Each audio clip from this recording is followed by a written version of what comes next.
All right, hello everyone. Welcome to the alaracanfieldshow, the Awaken Happiness Now global series. I was making that weird face because, sometimes Zoom is weird and I wonder did I press the right button? I think so, but it's happened really quickly, so we'll see. So today, my good friend Elizabeth Wood is back with us, and I'm so excited. We are going to be talking about the shift of humanity into Homo Luminous. So we always have so much fun. We always have a lot to talk about. So some of what we're going to talk about today is what's the true nature of change and time, how to take advantage of what the earth is laying out for us now using quantum healing and Indra's net. Who are we becoming and what will that be like? And how to navigate into being a new version of humanity, the opportunity that you and me and we all came for. So for those of you who don't know Elizabeth, she's been on our show many times. We love having her. There's the information and wisdom that flows through her is amazing, to say the least. She is considered an advanced seer, and she works on the cutting edge of galactic and quantum anthropology, trauma healing, and futurism. And with her lifelong ability to see into and work with all dimensions, her theoretical and psychic work has helped people all over the world. She's called a living library and oracle, and she has spent her whole life studying anthropological theory, quantum physics, ancient and modern medicine. She has 2 science degrees, including a master's in applied anthropology, and her philosophies and practices bridge science and spirituality to support real change in the world. So I'm so happy that Elizabeth is here to share with us and explain some things, because there's so much going on right now that we might be wondering what the heck is happening right now. So Elizabeth, welcome back to the show. So glad you're here.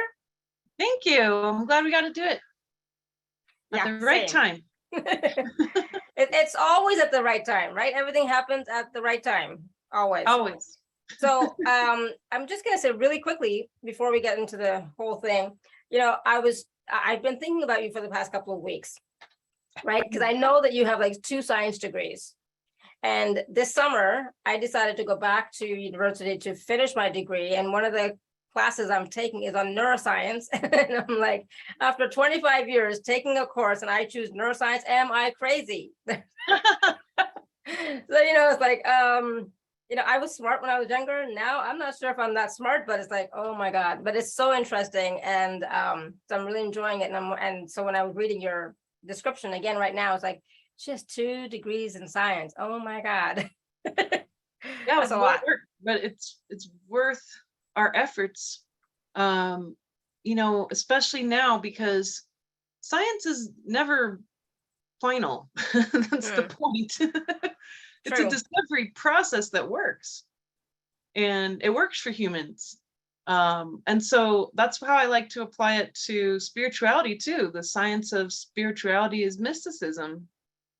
And I've studied and been trained in mysticism longer now than I have spent time in university. So I was in the university for 10 years, and now I've been doing mysticism for almost 15 years.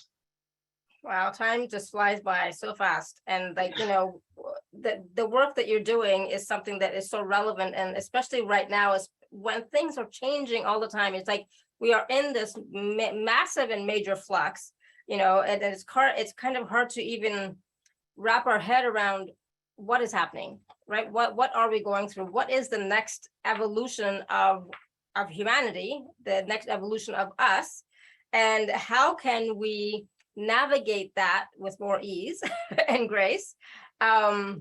Because sometimes, there are moments when it doesn't feel that ease filled. Now, I just want to say really quickly, because I just jumped into the conversation, but we are going to be taking live caller questions. So if you have a question for Elizabeth, and I'm sure you all will, you can raise your hand or you can type the question in the chat. So we will be taking live caller questions because Elizabeth always loves talking to the audience and taking questions. And we learn a lot from each other's questions as well. So much comes through from the questions that we're asking. So please do ask away.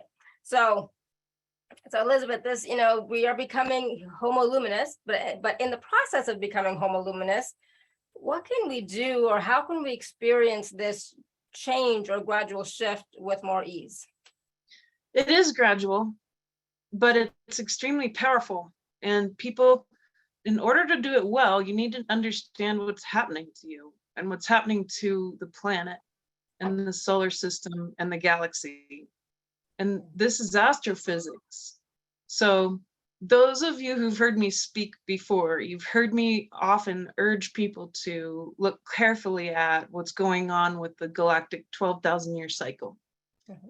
Now, we are at the end of an 800,000 year cycle as a galaxy.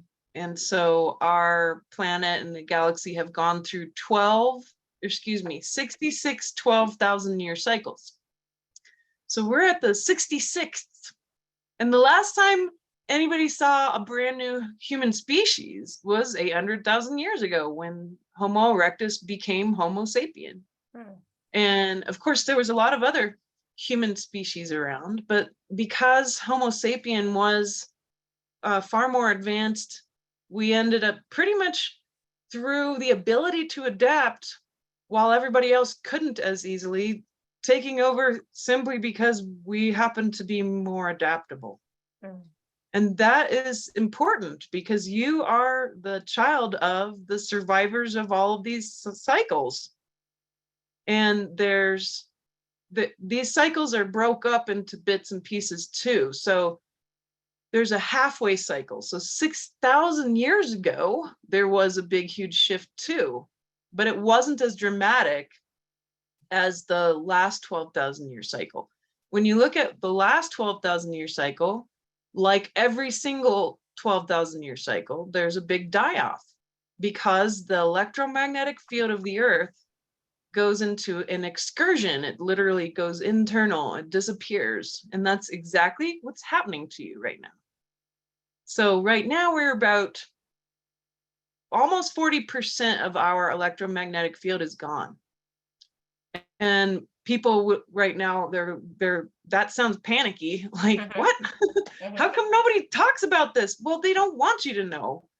So now you know. Now you know some stuff that the elite in control don't want you to know. They don't want you to know about this because they really do want to see most humans not exist anymore on this planet. Now, that, of course, is not up to them. That's up to us as individuals and the power of the human consciousness. Now, every cycle, there was a certain amount of people on the planet. This time, there are more people on the planet at the end of this age than any other time nearly combined. So that means that everyone's here for a really, really big event. And that event is the becoming of a new species. But species don't slowly become new species. That's a misunderstanding of evolutionary biology.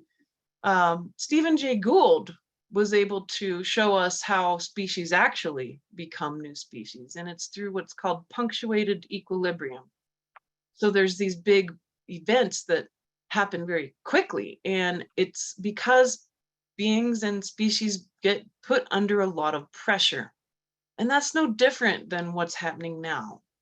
So meanwhile, as the electromagnetic field disappears, you and me are getting bombarded with all sorts of new stuff from space. It's very literal. Some of it's not even measurable because we don't have tools to measure it.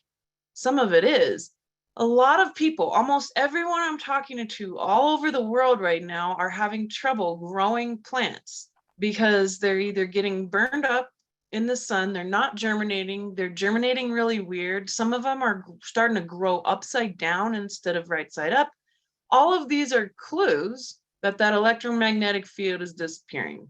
They're getting burned up even because now instead of UVA, UVB rays, now we have UVC for the first time in 12,000 years showing up on the planet. Now, we don't have any clear documentation about exactly what this is going to do to the human body, because 12,000 years ago, the best that they could do to share what they knew about what was going on was to leave monoliths and leave stuff carved into stone for us to perceive. And most of us have no access to that information.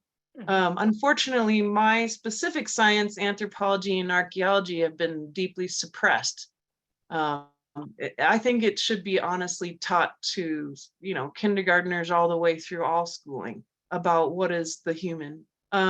But it's not, and you don't get to even touch on that until you go to college, if you go to college.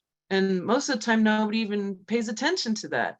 So it's a shame, because this science is extremely important to what we're doing right now. So the other thing that's happening is all this new stuff from space. What's it going to hit first when it hits your body? It's going to hit your head. Right. So it's actually coming through the crown, and it's affecting the human mind dramatically. And we actually are seeing right now all these animals kind of going crazy. Like they're doing stuff they've never done before. And people who've been, say, watching the blue martins, for example, who like clockwork for decades and decades and decades, people could literally knew exactly what day the blue martins were going to show up. They have left 3 weeks early. There's animals. The Canadian geese are showing up in towns 3 months early. Animals are getting confused because they depend on, especially birds, the electromagnetic field, and now it's not there.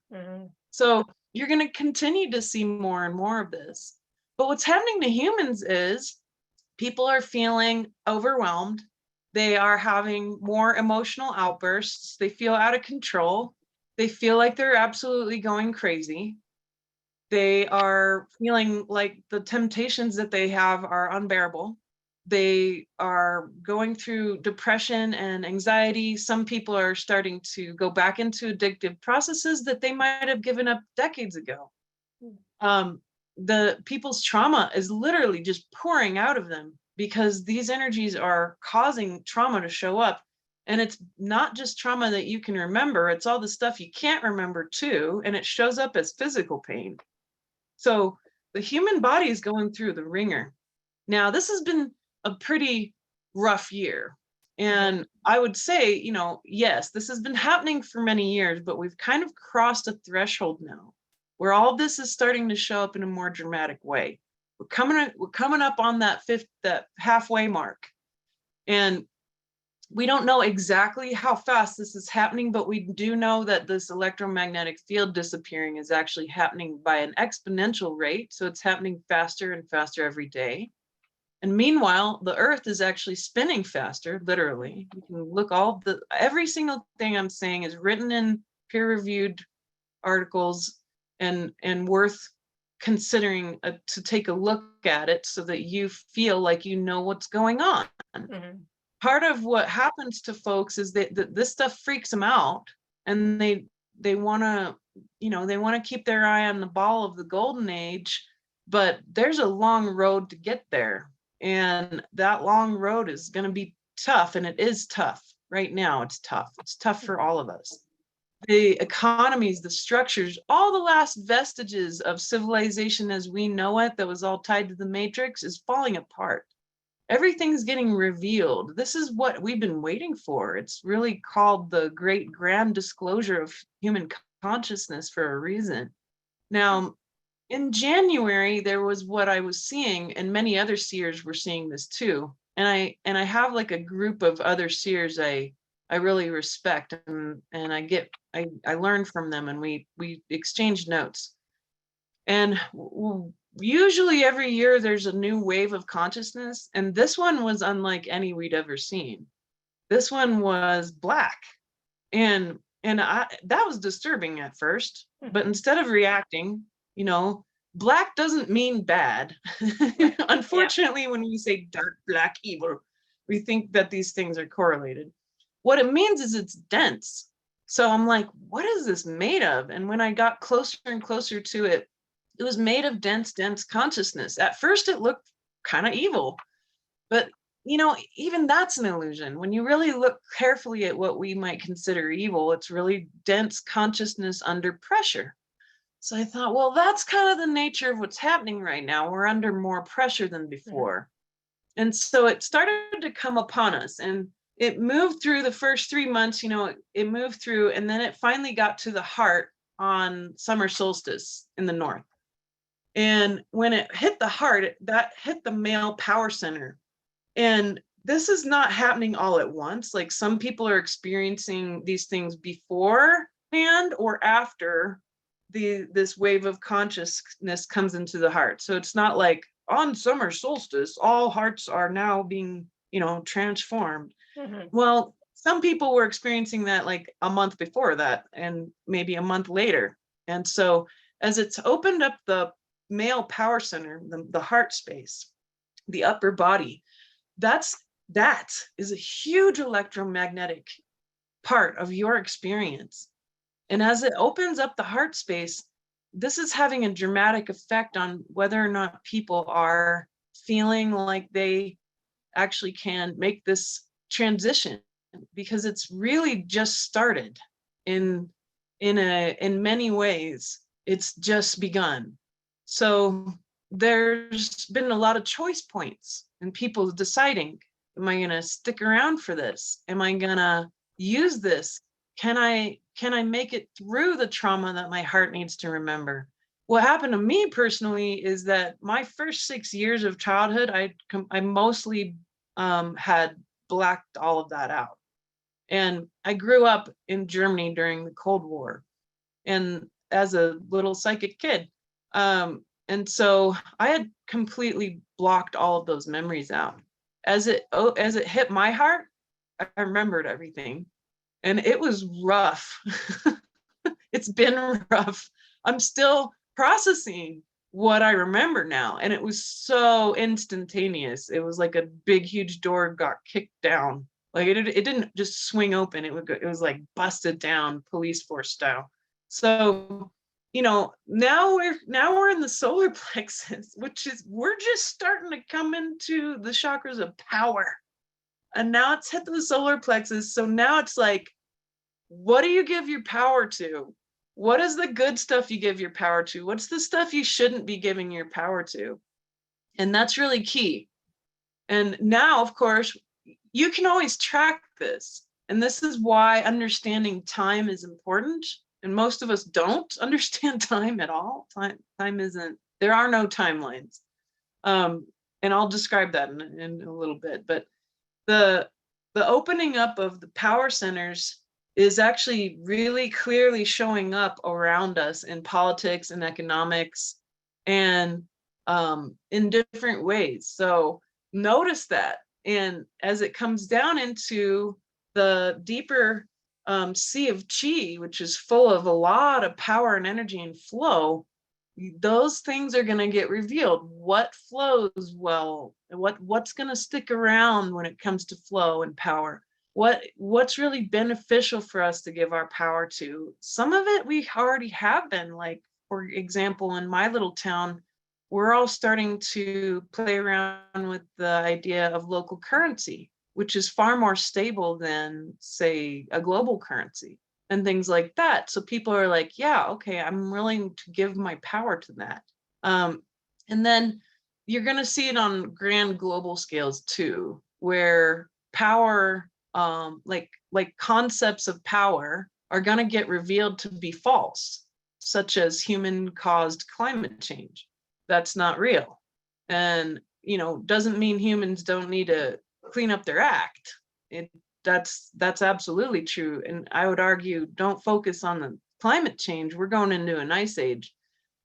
Focus in on plastics and getting plastics out of your life, because those plastics are actually causing especially in men, the lowering of testosterone, and more and more and more people cannot have children. This is a big deal. If we want our species to become Homo Luminous, we actually have to stick around in the bodies we've got and be able to stabilize ourselves.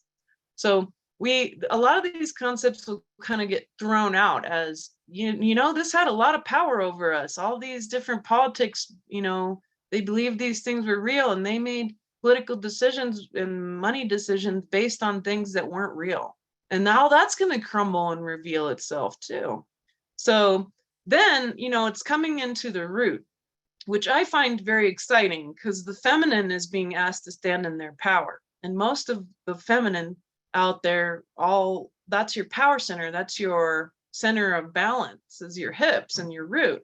And that needs to open up. And women tend to shove down all of their worst emotions and traumas deep into the root, the same way that men will wear armor around the heart in order to stop feeling so bad about all the stuff that they experience, because men are actually extremely sensitive when it comes to the electromagnetic field of the heart and being able to feel and know the truth about reality around them. And that, men have been shut down, and so they're totally cut off, and they've been existentially starving to death, literally. So women, it's going to be real interesting when it hits the root, because the female is meant to be the conduit of power, and the masculine's the one who does stuff with the power, who makes things. Manu, manipulation, manu, hands, man, manifest, right? And so the feminine is the conduit. We're more formless. So women actually tend to do a bit better when it comes to each shift. The last 12,000 year shift, most of the men didn't make it. And there was one man per 20 women left on the planet at that time, 12,000 years ago. Now, we've had bottlenecks like this before. In fact, at one point, during one of these shifts, there was only 2,000 Homo sapiens left on this planet, just enough to make sure that we would survive as a species. There's going to be a lot more than that, but we need to make sure to focus in right now on the healing of the masculine. Of course, you start with yourself. So if you have trauma around the masculine, if you have trauma around your father, brother, men in general, the masculine as a concept, working on that right now is key. And this goes for, of course, all men, and the masculine getting the tools they need to heal. It's there for you. It's available.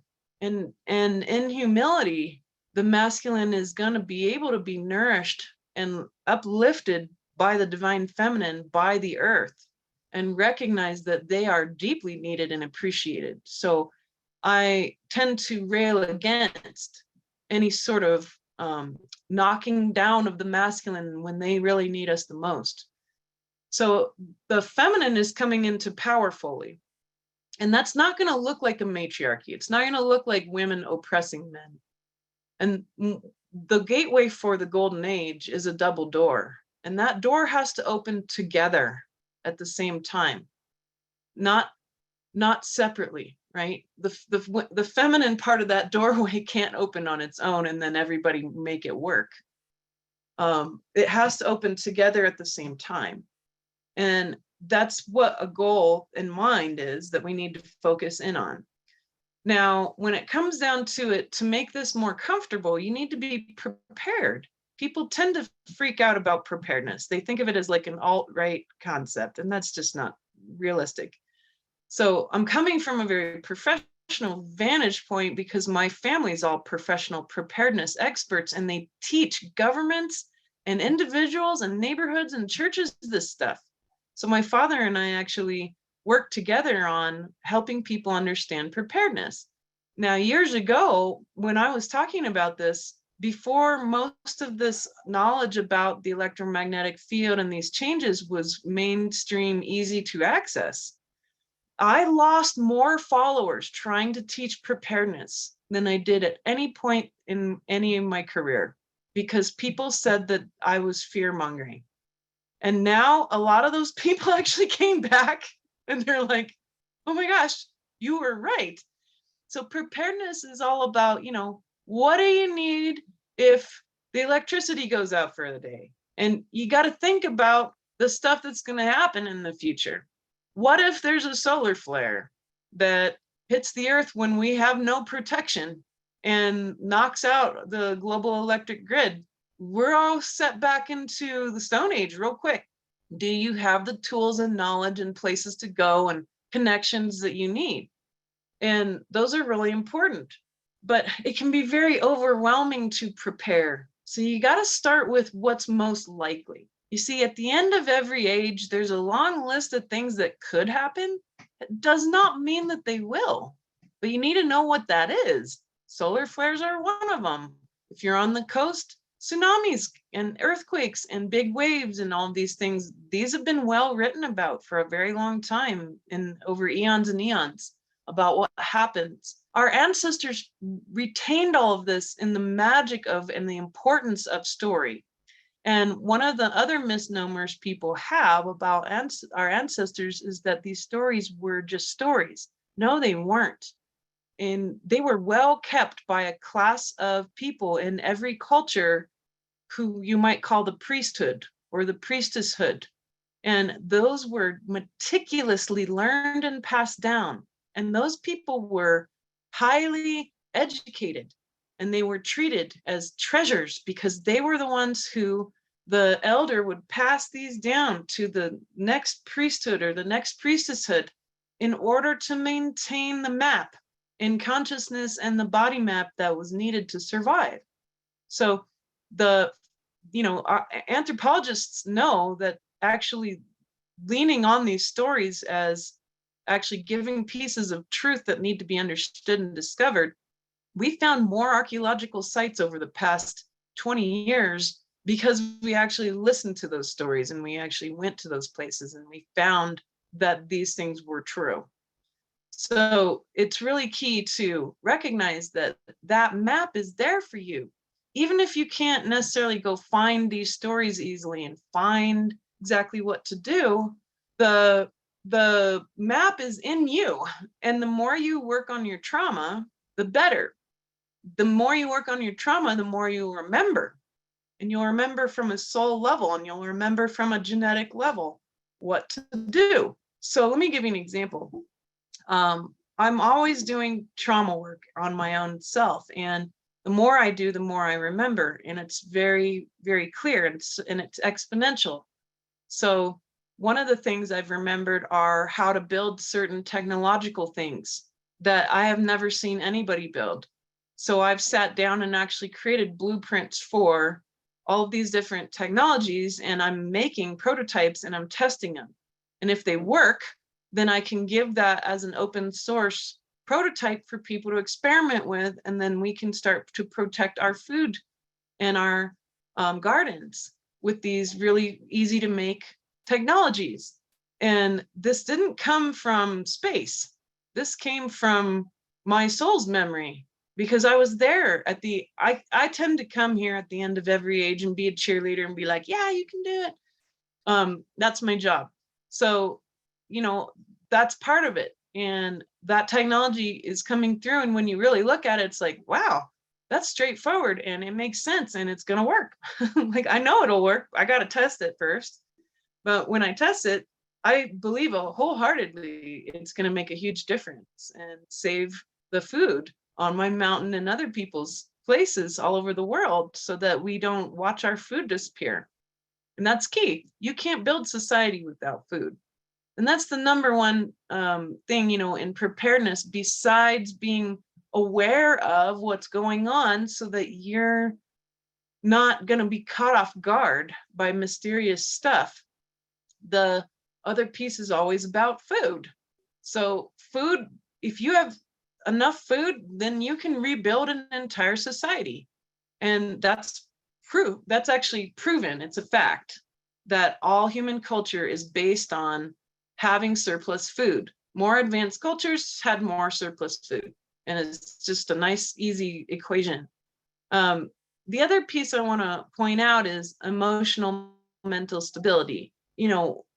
Even me, I'm digging in and I'm like, why am I so angry? Because anger is something I've avoided. So my body is like purging anger. And I'm like, wow, I got to deal with this or it's going to take over. And I'm like, well, it's happening because all this new stuff from space is making it apparent that that's one part of my brain and one part of my emotional experience that I'm not confident in. So I have to manage this now.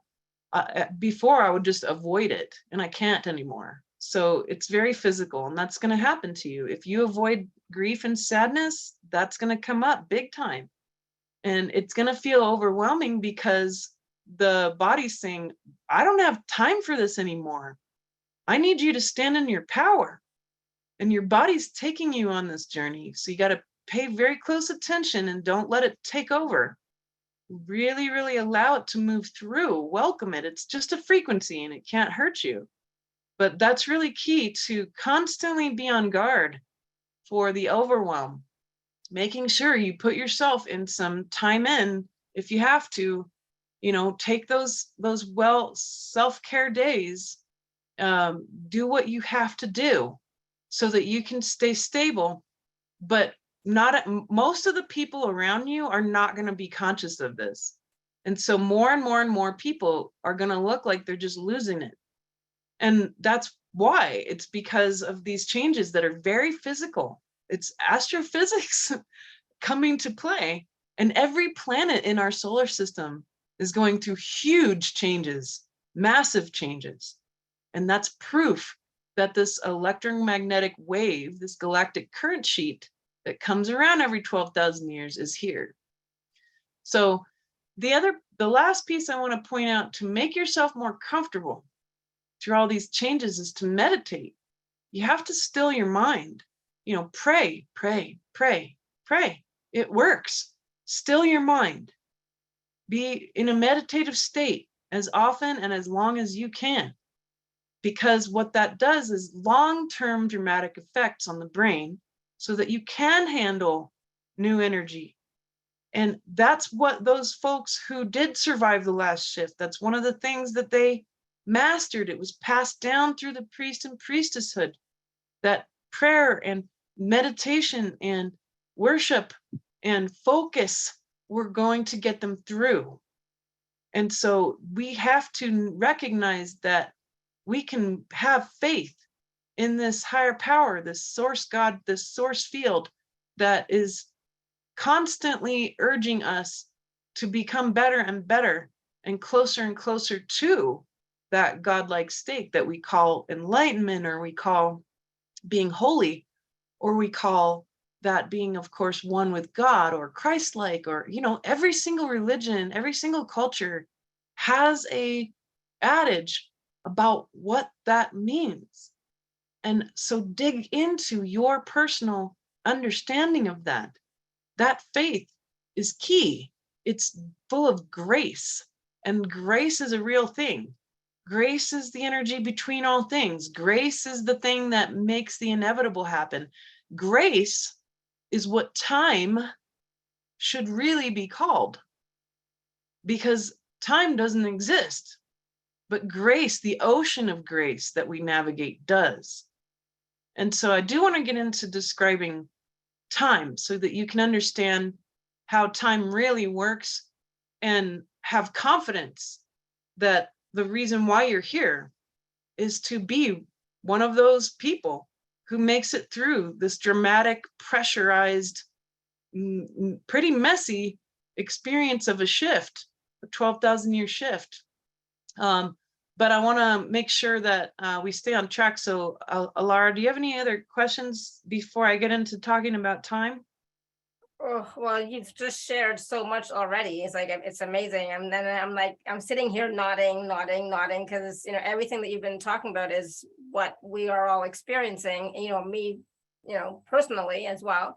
And at the same time, it's like, yes, we do have to go back to what is sacred for us, so whether that's meditation, whether that's chanting, whether it's prayer, whatever it happens to be, getting back to that, because that's going to bring us back to our center, back to our wholeness, back to that sense of being, which is going to help us to manage going through this transition. Because, like you said, this transition, it's pretty intense. And I'm sure you all are also experiencing it in some way. It's intense. I mean, there have been moments when I was like, I just want to go home. Home meaning I want to go home to my mom. I just need some mom time. But I can't. It's like, I just need a little bit of a break. It's like, yeah, the overwhelm is real. The overwhelm is real. And so, it's like, all right, I can't go anywhere right now just because of everything happening with my husband. So it's like, all right, what can I do? It's about, yeah, let me go deeper within myself, deeper into my connection with source, spirit, creator, God. And, find that, that presence and that healing. For me, it's not, healing, presence, it's all the same thing, but going into that space and that state to help me lift me up so that I can, manage this time better. Absolutely. And Michelle's asking, is there any particular types of meditation that works best? And the one that I found that actually has good scientific backing, because there were studies done in Russia and in the US on this type of meditation, is called gazing, or trika. I'm probably saying it wrong, but specifically on the Sri Yantra. I'll type it out. Sri Yantra. Now, the story behind the Sri Yantra is really interesting. But when these scientists did these studies on people who knew how to do gazing, and they would use the Sri Yantra, that caused the meditative state faster than any other type of meditation. And I struggle with meditation because I psychically see a bazillion things all the time. But if you print out a black and white Sri Yantra and you do gazing on that, what's going to happen is that as you gaze on it, gaze at the center of it, you have it about 3 feet in front of you, directly between your eyes, so at a level right here. And as you gaze at the center of it, it's going to disappear. And everything else around it will begin to disappear. And you just maintain that with your eyes open, and you're going to disappear. And then you're going to start to see all these little particles. Those are particles of consciousness. And it's a very powerful, quick way to get into very, very deep meditation. Now, the story behind the Sri Yantra is very interesting. In short, the people who used it the most were Buddhists. And when you ask them, where did this come from? They say, hey, beings from space gave this to us as a gift. So it's actually extraterrestrial. And it's a powerful form that is the literal mathematics, the arithmetic that creates true reality in the dimensions. So when you're looking at the Sri Yantra, the centerpiece of it is actually what you would find if you studied the energy and the torque and the form of galaxies or atomic structures or any layer of reality. Those forms are there. Well, that Sri Yantra is actually part of what makes up all form in the universe. And that's why it's so precious. And what a wonderful gift we were given. That really says a lot, that there's a lot of, allies that want us to succeed. And all beings are potential allies, even the ones who you think that aren't, that are your enemy. There's no such thing. They're always potential allies. Even the demonic were once angelic. So that's really key to keep in mind. Someone's asking me, what is causing climate change? The galactic cycle, the sun. And what happens is, as the electromagnetic field disappears, carbon has nothing to do with it at all, actually. There is no proof whatsoever that carbon actually has an effect on anything except making plants greener. What's happening is that the electromagnetic field's disappearing. And as that happens, the sun melts stuff off faster, but the earth has a safety mechanism.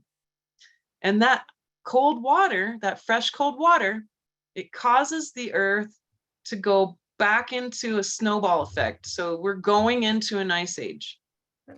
And there is no warming that's permanent.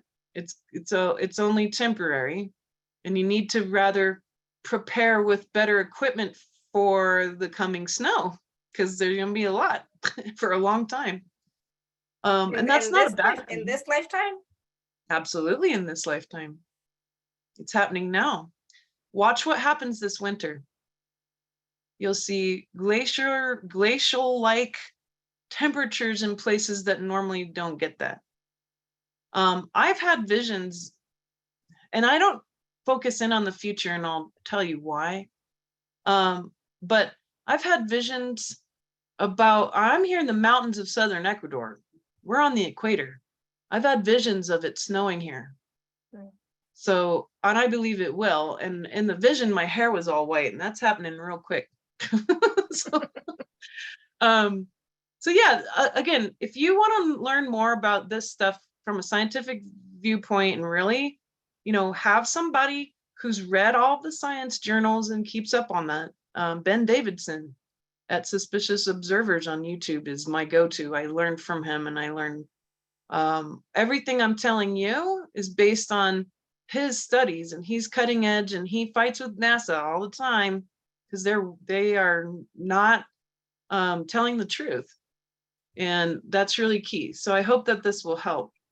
Well, it's funny. A lot of what you shared is something that Robert has told me, and so you've just confirmed a lot of what he has said. And as you were speaking, it's like, oh, I wish I could get Robert and you to come together and talk. Oh my God, it would just be amazing.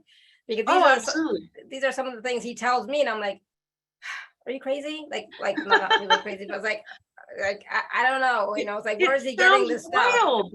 It sounds wild because we've never been told this stuff. This is not mainstream, and it should be. It's being suppressed, and we're done with all of that. The revealing of the truth is on the table. Thank goodness. So yeah, excellent. Let's talk a little bit about time. When he gets home, I'm gonna have him watch this episode. Awesome. And then maybe we can all chat one day. That'd be great. Exactly. It's important. So Heidi's asking a good question, but let's talk a little bit about time first before we get into it. Good. Yeah. The whole, and Kimberly is too. So I think that these questions probably should come first. All right. So what will happen to society when structures collapse? Will most humans perish? Is this all sooner than later? Yeah, it's sooner than later. Well, I don't know if most humans will perish. That's going to be up to the humans. We all came for this change for a reason. You're here for a reason. You're here for this. You're here for this evolution, for what's going to happen on the other side. The beauty of it is, well, what will collapse? Everything. And what will happen? You'll get local. So your local community, your local culture, your neighborhood is more important than any other structure. That's what humans do. We immediately get local. The surrounding 150 people around you, the most nearby people, 150 people, are your culture. They are your community. Your town is what you're going to be focusing on. You're going to create a new society from there. That's why I've been working with my community doing local currency, because when the ATMs don't work, we still need to be able to make stuff move around. And I'm in Ecuador for that reason. It's a cash-based society, and people get cut off all the time here because all the little towns are in the Andes, and the arteries, the roads, the mountains eat those roads all the time. So that 50-mile radius, all my food comes from within a 50-mile radius. That's why I'm here. And you can focus in on that too. So the first thing that you can do to prepare for all of that, not to worry, don't worry about, all of that. Focus in on making sure that you have good connections to the local farmers and the local animal folks who are doing animal husbandry, and the community in general, the leaders and the people who are obviously going to become leaders, because there's going to be some really clear people who stand in their power, and they're going to be really good leaders that, you didn't even know who they were. So knowing who your neighbors are, knowing who's in the 20-mile radius of your house is going to be really important. Make an effort. And here's a cool anthropological trick. I've shared this before on this show, but in anthropology, when an anthropologist moves into a new neighborhood, the first thing they do is to go and make sure they know who the neighbors are. And so what I would do is I would show up with food, and the adage is no one can deny someone with pie. So if you show up with food, which is the basis of human culture, it's the foundation of it. If you show up with food and say, hi, my name's Elizabeth, I'm your new neighbor, or I'm your neighbor, and I just wanted to let you know I'm here for you. If there's emergencies, if weird stuff's going on, sorry, somebody's cooking something and I thought something was burning. If weird stuff's going on, no big deal. I'm here for you, you know, please knock on my door. Here's my phone number if you need anything, right? And that is a good start, because then if stuff hits the fan, and let's say all the electricity goes out and it's been like 4 days, and now everybody's food in the fridge is all a mess or whatever, and people are worried, they're going to be coming out of their house and wondering, you know, are you guys okay? What's going on with you? Do you have enough food? How's the elderly neighbor down the street? That's the first things that are going to happen. And so you want to be the person who is like, hey, yeah, I do. I know her. I'm going to go and knock on the door and make sure she's okay. And yeah, let's get together, you know, come to my place, or let's go sit out in the cul-de-sac and have a talk about what we need to do from here, because the water's not working. So we need water for the whole neighborhood. What are we going to do? Right? We got to make a plan. And, you know, it's better to make a plan beforehand, but most people are not going to have a plan. If you have a plan, then you're going to be the person that people are going to say, wow, I really need their help, but I'm also going to help them. How can I help you? You just did all this work today. Do you have enough to eat? This is what happens. People are going to show up with food because you've been helping the whole neighborhood for a few days. They're going to make sure you're taken care of. And the other piece to keep in mind is, this is what my father taught me. He was a high-class military officer, airborne ranger, and nuclear, chemical, biological warfare defense specialist, among many, many things. He's got a crazy resume. But he told me when I was very young, and it stuck with me, the weakest among you, if they are taken care of, everyone else will be fine. So if the elderly and the children and the disabled are taken care of, everybody else is going to be fine. He said, focus on them and everything else will fall in place. And he's absolutely right. So Kimberly's asking, does geoengineering of weather and HARP, is that not hurting us? Yeah, it's hurting us. It's totally hurting us. And that geoengineering is them trying to slow down this process, and it doesn't work. And they're honestly just wasting a whole lot of money and time and hurting everybody with heavy metals. And yeah, HARP and frequencies, all these frequencies, these new frequencies and stuff. Go read the book, The Hidden Rainbow, or The Invisible Rainbow. The Invisible Rainbow is a very, very well documented study on how frequency causes illness and problems with people, right? So we have frequency problems. We have more dramatic illnesses born of all of the bombardment and the human body having reactions to all these things. We have plastics that we need to deal with. Is all of this unmanageable? No, it's absolutely manageable. Don't forget who you are. You're a creator being. You're a creator being. This is so important. You came here for this. You can create. You will create Homo Luminous. Homo Luminous isn't going to happen to you. You're going to become it because you did it on purpose. This is a purposeful journey. And yeah, we need to manage this stuff. Humans are going to rise up on this. We've been pretty, quiet for 800,000 years and been really good slaves. Why do you think there's so many beings interested in us and abducting us and hurting us and doing crazy stuff to us? Because we have been bought into that matrix level programming around the fear of death, and a good slave is afraid of death. Death is not worth being afraid of. Death is wonderful. It's the whole process of getting there that sucks. But you're not here to die. You're here to evolve. So, if people around you do die, give them a wonderful celebration of life like they deserve, and be grateful that they can be there for you on the other side. All of those folks who have passed on, especially in the past few years, they are our guides now. They're helping out on the other side. They absolutely do that. It's very, very important. This is why ancient humans took so much time and effort to talk to their ancestors and actually connect with the dimensions.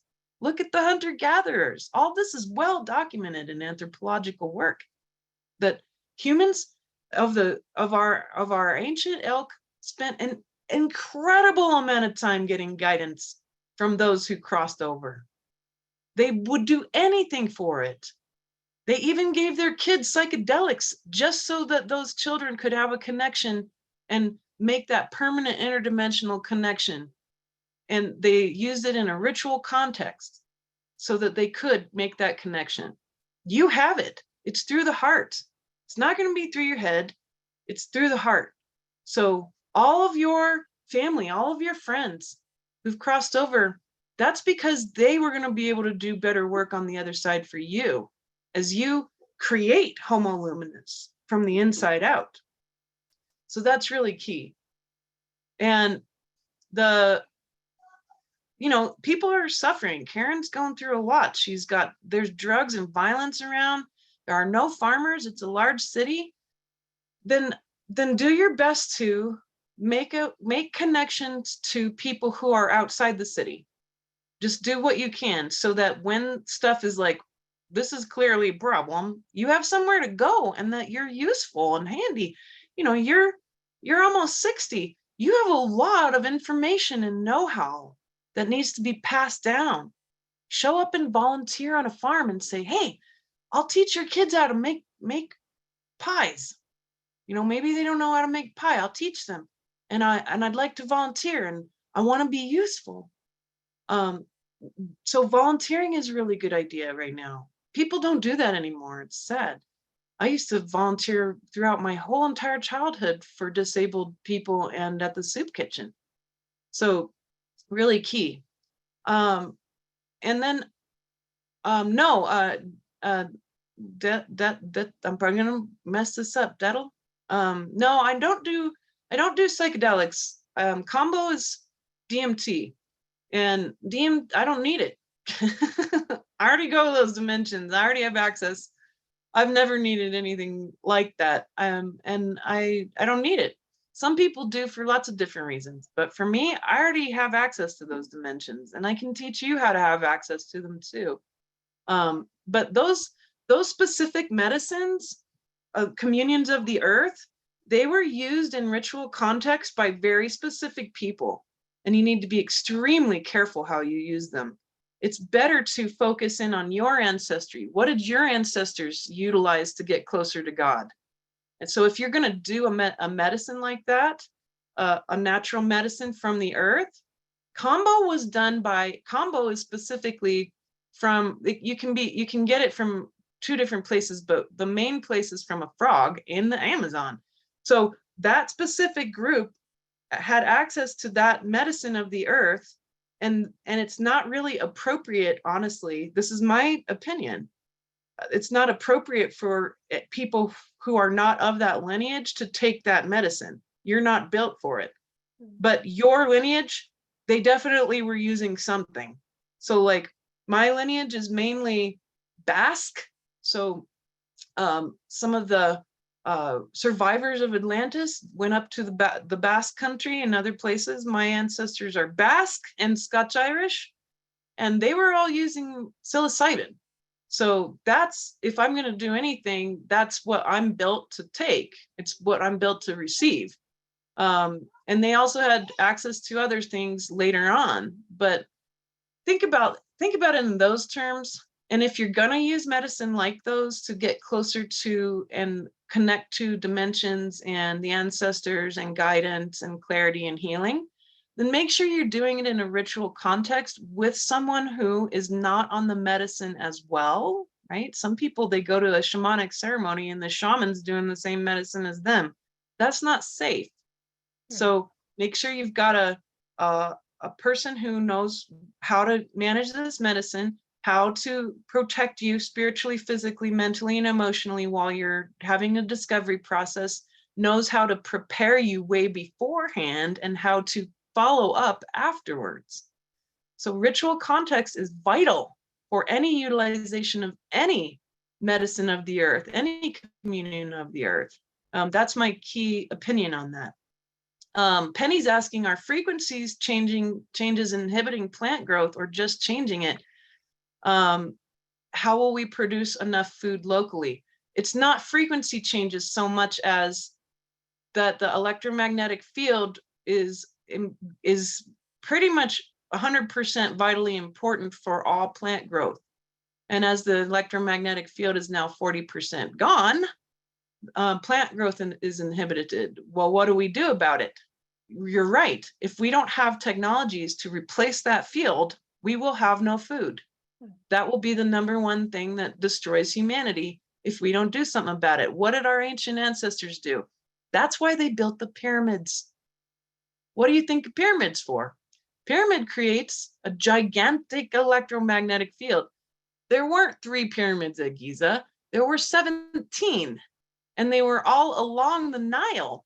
If you actually go to Google Earth, the Nile was right up against the pyramids for a reason, because they were using the water from the Nile to create negative ions underneath the pyramids and these gigantic structures underneath that were basically pillars, and the water would go around these pillars like this, creating vortices, which would force negative ions up out of that water, force it up through those pyramids, literally causing those pyramids to create an electromagnetic frequency that were huge, big, massive fields of frequency that replaced the electromagnetic fields of the earth that were disappearing and kept the whole peninsula of Egypt a gigantic, lush jungle. That peninsula was not a desert. It was all jungle. It was all food. And they were deeply prosperous. Those pyramids were built by not slaves, but incredibly powerful workers. And by the way, the pyramids were not carved out of stone, folks. All of that is concrete. So that's how they did it so fast. There's a lot of terrible, terrible information out there that's going to need to be relearned by all of us. But there weren't just pyramids in Giza. They're all over the world. There's a pyramid here in southern Ecuador that's just as old as the pyramids of Giza. And they just found it like 5 years ago. And it's huge. It's massive, right? And so they were all over the world. Furthermore, a lot of these monoliths, these big monoliths did the same. They acted the same way. They created electromagnetic movement. The ancient people mainly depended on stone, concrete, and the concrete was made from specific stuff. It had really specific material in it. And when you put certain material, especially quartz, under pressure, it creates piezo frequency, which also heals the human body. So the pyramids of Giza not only kept the peninsula lush and full of food, but they used it to heal human bodies through frequency-based healing. That's also well passed down by the priesthood that still exists in Egypt and in Giza. And these priests are the ones who maintain the true history of what those were. And they are a lot older than what they say. Same with the Sphinx. The Sphinx is probably at least, if not 24,000 years old, even more than that. So don't underestimate what our ancient fellow men knew. And so here's why I'm working on my prototypes, because we've got to come together to create really large structures and technologies now. And I'm trying to get all these men especially pumped up to build this stuff. And they're so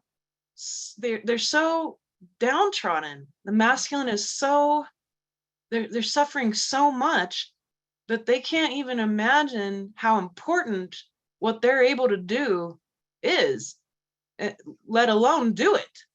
So, what happens to humans? We tend to wait to the last second to do this stuff. And I don't want it to be that way, but it is. So meanwhile, I'm working on smaller things, smaller prototypes, not pyramids, but other things that create electromagnetic fields with piezo frequency, et cetera, that could be a lot easier and cheaper for people to make. And when I finally get my testing done, and if it works the way I think it will, then I'll make that open source. I'll just email it to everybody. So you can make it yourself and see for yourself and get some help for your animals, get some help for your gardens. And then when it works and people are like, how come your garden's so nice?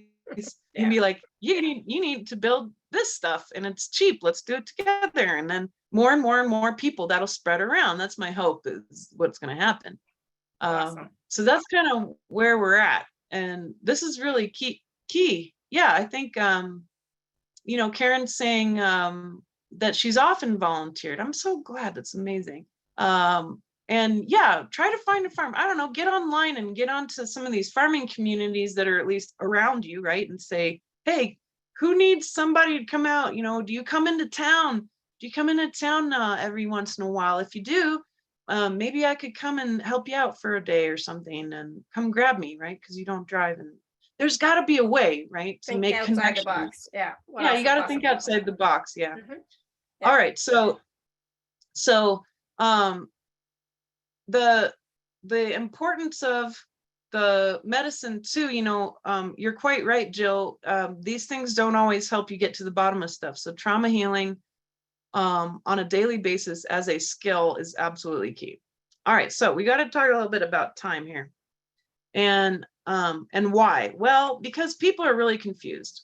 They're getting a bunch of information from the new age that's not true. And one of the things is about timelines. And you're going to hear people say things, oh, we've shifted timelines. Mm-hmm. That's not real. And it's a big distraction. Time doesn't work in a line anyway. So what is really the nature of time? Well, that's part of the package I pulled together for you today. I tried to make it, I basically went through all my classes and I said, if I could hand somebody 11 classes that were going to get them through all of this, this is what I would pick. And then I tried to make it as cheap as possible. So the reality is that time is more of an ocean. The past, present, and future exist all at the same time. And what draws us to things are what's called inevitabilities. Like, it was inevitable that my daughter was going to be born, but there was a mazillion endless different ways for me to hit that island. And so I want you to really consider your body like a ship. And, you have your mind, you have your heart, you have your gut, and they act as a compass. You can't just use your brain to do this. You have 3 brains, so you need all 3 brains to navigate. And you're making micro navigations all the time. And those micro navigations turn into big changes. So if you make, one slight notch to starboard in the direction of your day, in the long run, that choice is a huge change, right? So thinking about it as an ocean is more appropriate. And you can go back in time using your imagination. You can go forward in time using your imagination, but that's not going to be useful in your micro navigation of reality. So being present and mindful and being able to zoom in and out about, well, what keeps drawing my attention?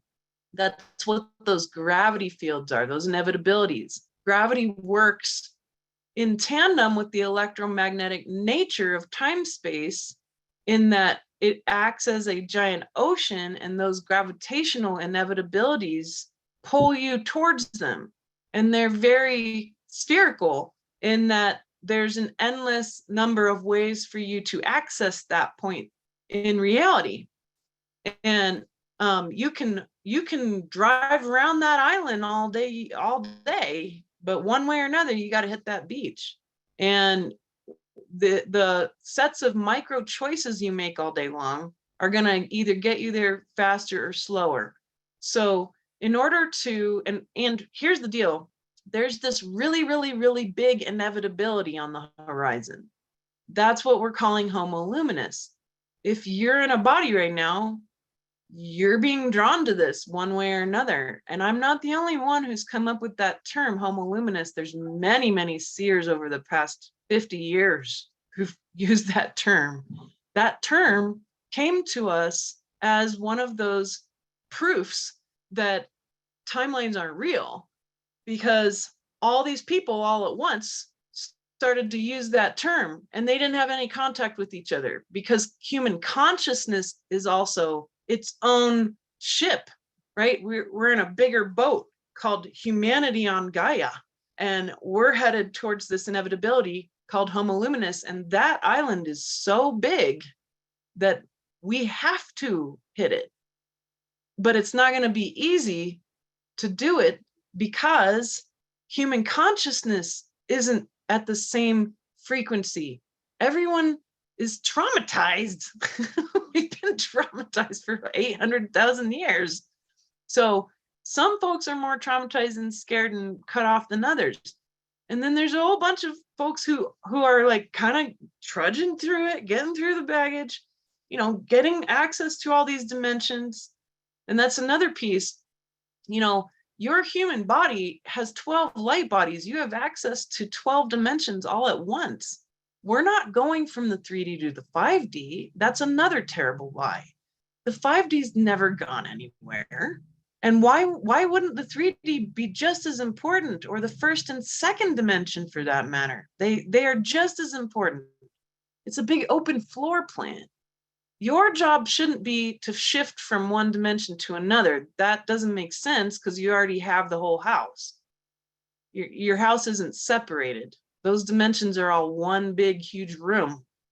And what your job is to make room to experience all those dimensions at once. That's what your job is. So getting rid of the trauma is the number one thing to do, so we can all get on the same page. You know, we all need to be doing this together and get that ship called Homo sapien sailed properly into its place of the Homo Luminous experience. So I want you to drop the idea of timelines. I want you to stop leaking your energy out into the future and the past. I want you to focus in on every moment the best that you can. Focus in on every single little trauma that shows up and welcome it, because it's valuable. And it's only gonna teach you. You've only ever learned more from your trauma than you have necessarily from all your happy times. That trauma is extremely powerful, because it's lots of consciousness under pressure. And consciousness under pressure, when you unravel it, it's like a bomb full of light. So that's why I always say trauma is treasure, right?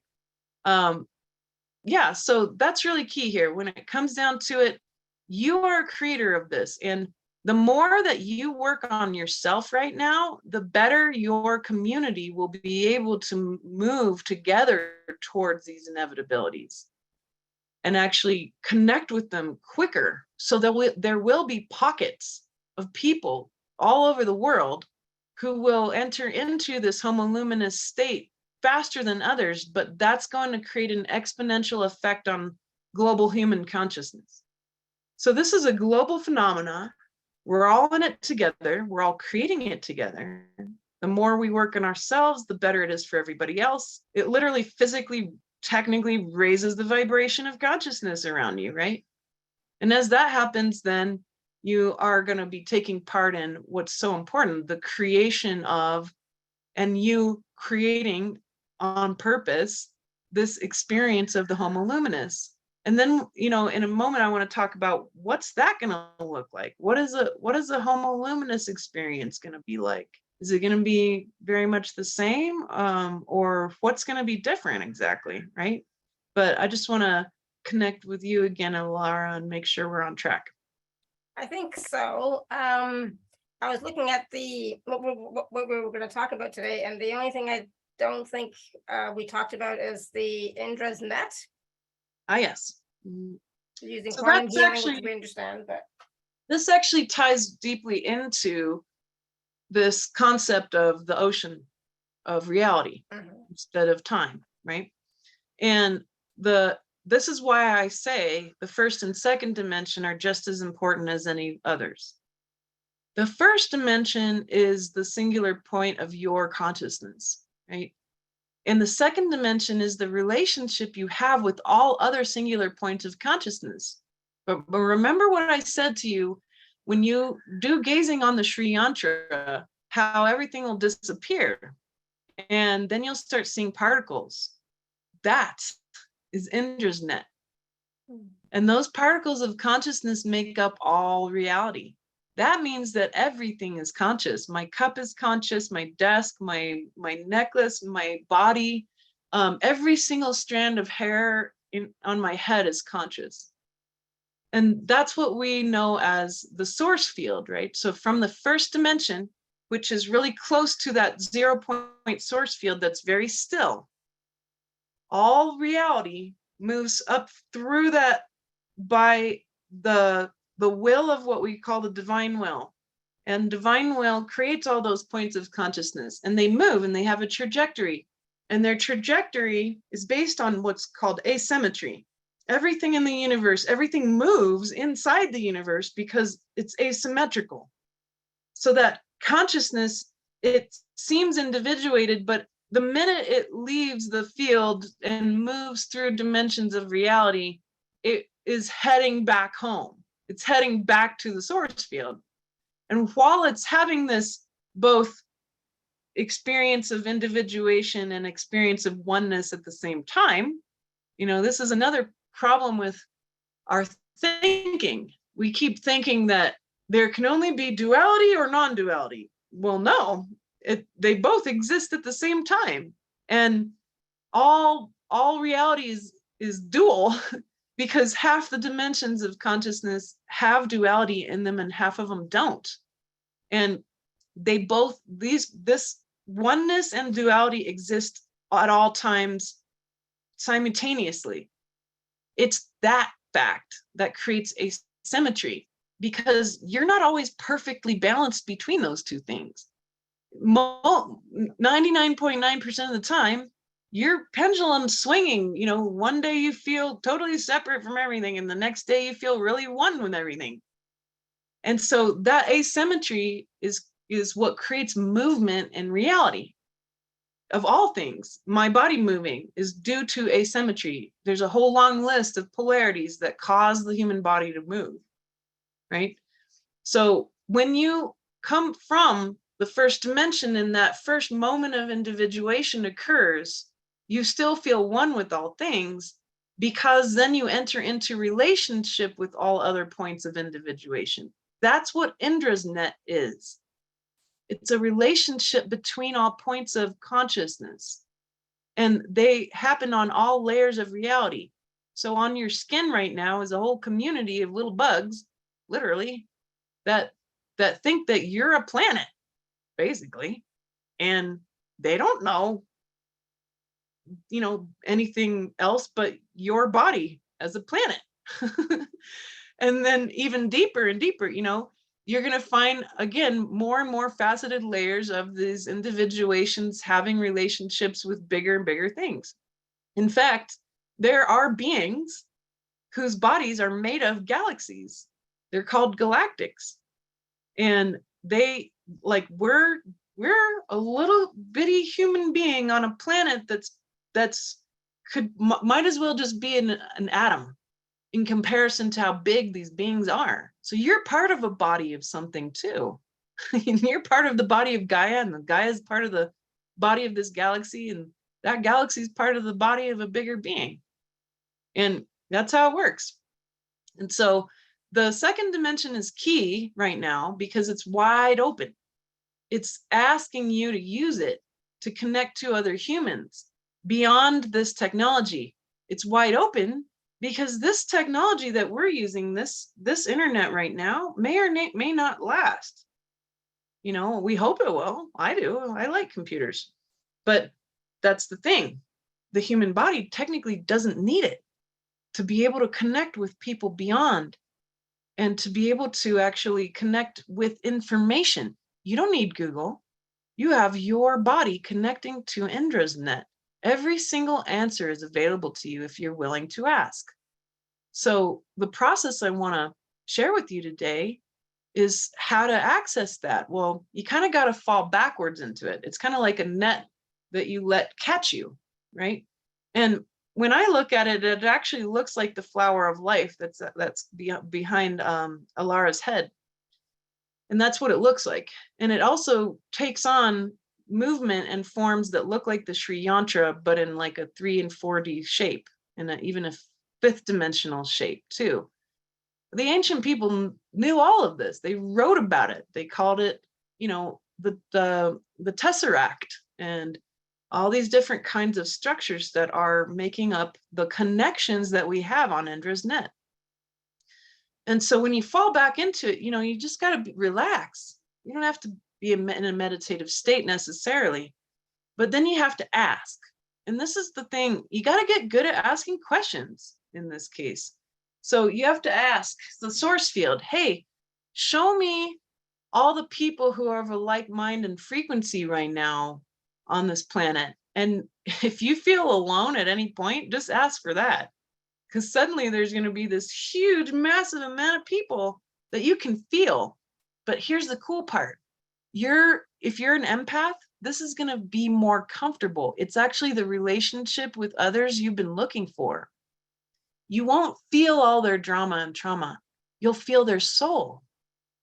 That's what's on Indra's net, animating the body anyway. And so you won't feel the drama and trauma. You'll feel connected to these people's souls, and it'll feel neutral and nourishing.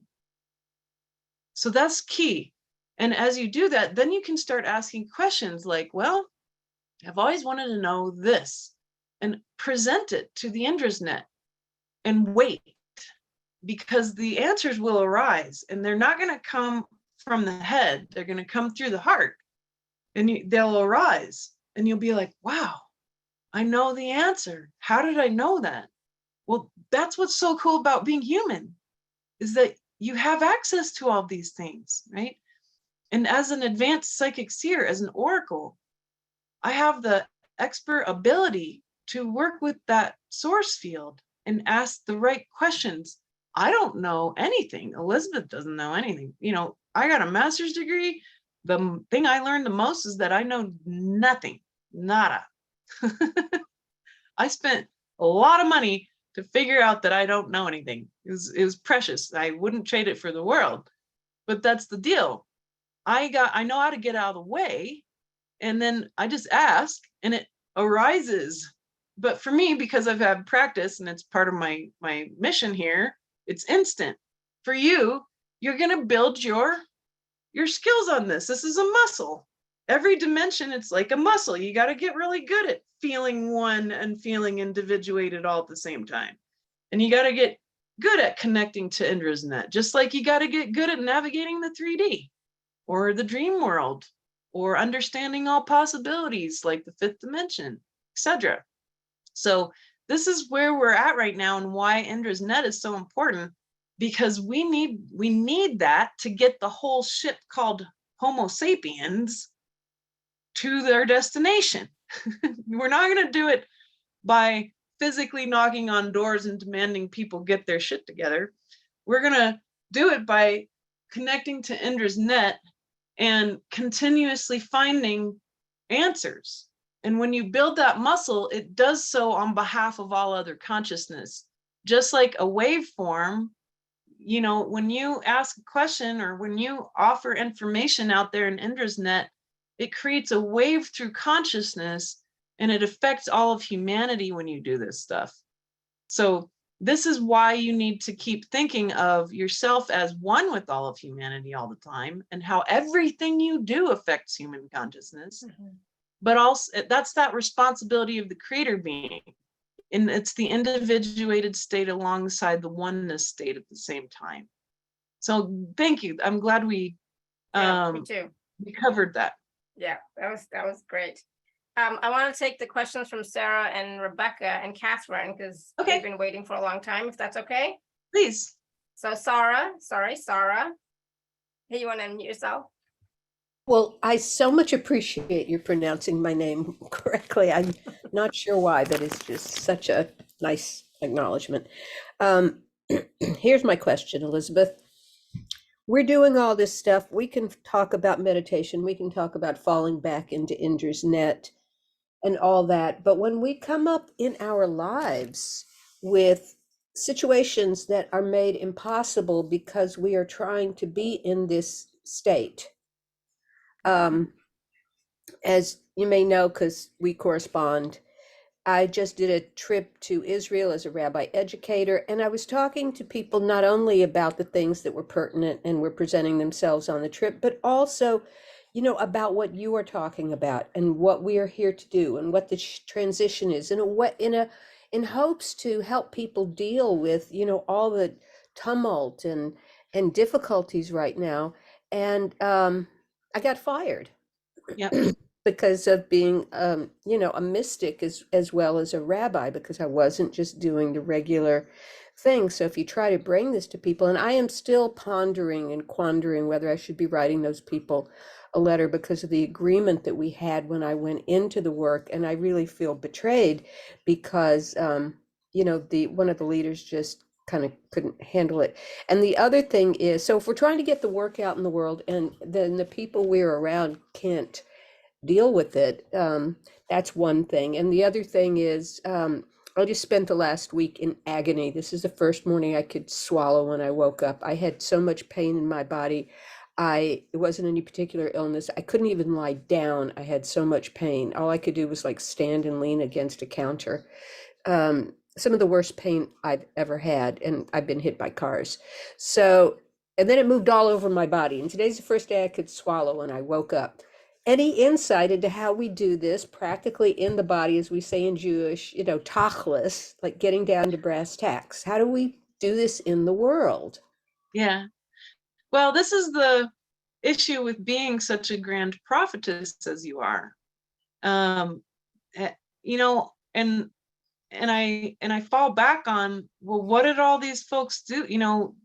All the great prophets were treated like crap at first until the last minute, right? And so the fact that people are in denial is going to change really fast.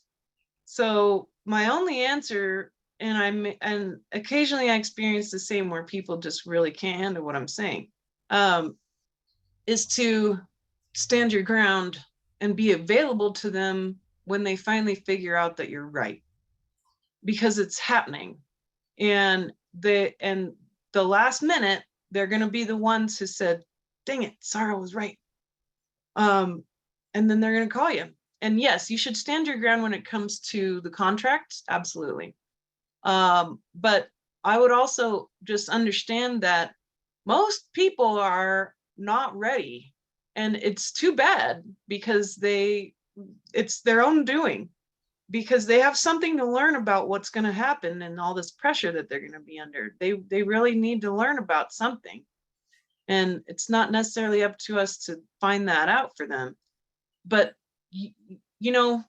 the temple stands. You are a temple. That's your job as a prophetess, as a rabbi, as a mystic. You are a temple. The temple goes wherever you are. And people, how do they treat temples? Well, sometimes they come, and sometimes they come in throngs, and sometimes they feel nourished by it. And then other times they ignore it. They destroy it. They leave it. They desecrate it even. They run away from it until it's time for them to get real about what's really happening. And when they do, you're going to be there, and you're going to welcome them and not judge them. And you're not going to do, I told you so, and you're going to help them heal. So that's the biggest part of the lesson for those of us who have these messages, who come at the end of every age to cheer people forward. There's going to be a handful who actually listen until we get to the gates. And then all the people who are struggling and who are behind, they're going to say, please don't leave me behind. And we won't. And we never do. We are always there for them. even when they've hurt us, even when they've persecuted us, even when they've tried to destroy us. And that's the great power and importance of that patience and forgiveness. But what I see you as, I think what I need to show you at the moment is just the fact that you are a living temple. And a living temple, people will come and go and forget about it and all these things, or they'll even say, oh, that's crazy, until they need you. And they're going to need you sooner than later. So this cycle, while like all those people who said they didn't need you long before this, and they still think they don't need you, well, this is going to be a shorter experience, because we're on it, like we're upon it, it's upon us. And now we're really close to the gates of change. So I'm not surprised that they reacted so badly, because they are too being bombarded by stuff from space, literally. And they're probably overwhelmed, confused, and not quite right in their head. And with this pain stuff, I'm with you. I've been experiencing some of the worst pain I've ever had too. I don't know that it will easily get better, but I think you know my method. I turn pain into light. And I just focus in on the pain. I focus in on it all the way, and it's radiant. Pain radiates. And then I perceive it, and I actually literally tell my brain all day long, for years I have, pain is light, pain is light, pain is light. I don't have a perfect answer for pain, because the kind of pain I have is so immense, and it can't be fixed with painkillers. And that's why I've always had trouble with alcohol, because alcohol is one of the only things that makes it stop temporarily. But the pain piece is also deeply transformative. That means that you're going through, I believe your temple, they wanted to destroy you by kicking you out and firing you. And the temple that is you, the prophetess that is you, is going through a transformation, and you're scrubbing off the graffiti from the inside out, and it sucks. That's what I psychically see on my end. That's what I wanted to know. I just want to know it's for some good purpose. It is okay. I felt really challenged by it. I said, this is not normal illness, whatever I'm going through. And so it's for the good, and I'll keep at it. And with all this stuff, we'll just hope that we can make enough of a living to put aside our food and our water that we're going to see later on. If we can find like-minded souls who will pay us for some of what we do. Thank you. Great. My pleasure, Sarah, always. Awesome. Thank you, Sarah. Hi, Rebecca. Go ahead, Rebecca, where are you? Oh, what happened? Yeah, I think you unmuted me and I unmuted me and we remuted me, which is kind of metaphorical, because I feel like I've been allowing myself to be put on mute. And I'm looking for clarity right now. Sarah's question was awesome, and your reply to her struck so many chords for me.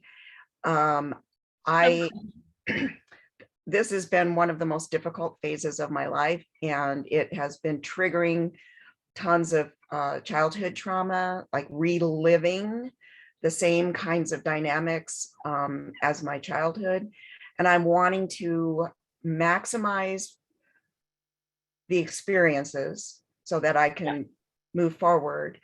And so my most recent roommate was a male, and he was abusive and narcissistic, and then it got physical one night. So that was like the final straw for me. And I went through the whole legal thing and was let down by the legal system, and they just basically unleashed him on me. So did nothing.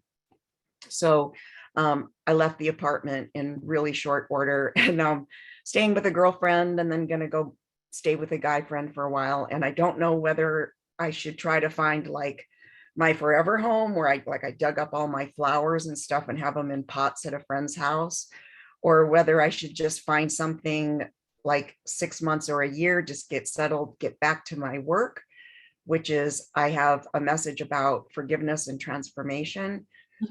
And my childhood experiences were involved in a satanic cult. Oh, And yeah. abuse within that. And so as Sarah was talking and you were sharing with her, like this question bubbled up about, you know, is that the direction that my thought leader work, my spiritual work is meant to go?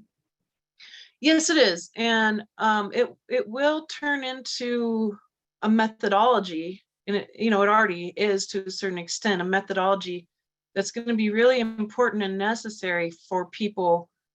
And so we've come into this, what we call the age of Aquarius, but I see it as the age of the healer, the true healer, the master healer. And Aquarius is very much like that energy, because all of you healers, especially you, Rebecca and Saran, and so many of you, this is your time to shine. All the things you've ever learned are going to still be super relevant, and they're going to become more and more and more important, and they're going to start showing up in new ways and new methodologies and in new mantras and new concepts. And so you need to be a conduit for that. And the more you work on your trauma, the better, obviously, right? So you just gone through this holy cow level punch in the face, and you asked the right question, because you're here to do this incredibly important work. You said, what is the pattern? Now, that's key, because you're dealing with a polarity, a set of polarities. Now, all human beings, every single one of us comes in, especially the really powerful ones, and we say, all right, give me like this holy cow, gigantic, crazy level polarity that is super, super hard to reconcile. I'm strong enough. I'm ready to come and reconcile this polarity around victim, tyrant, narcissism, and passivity, and, you know, violence and peace. Give me these polarities. I'm ready to reconcile them.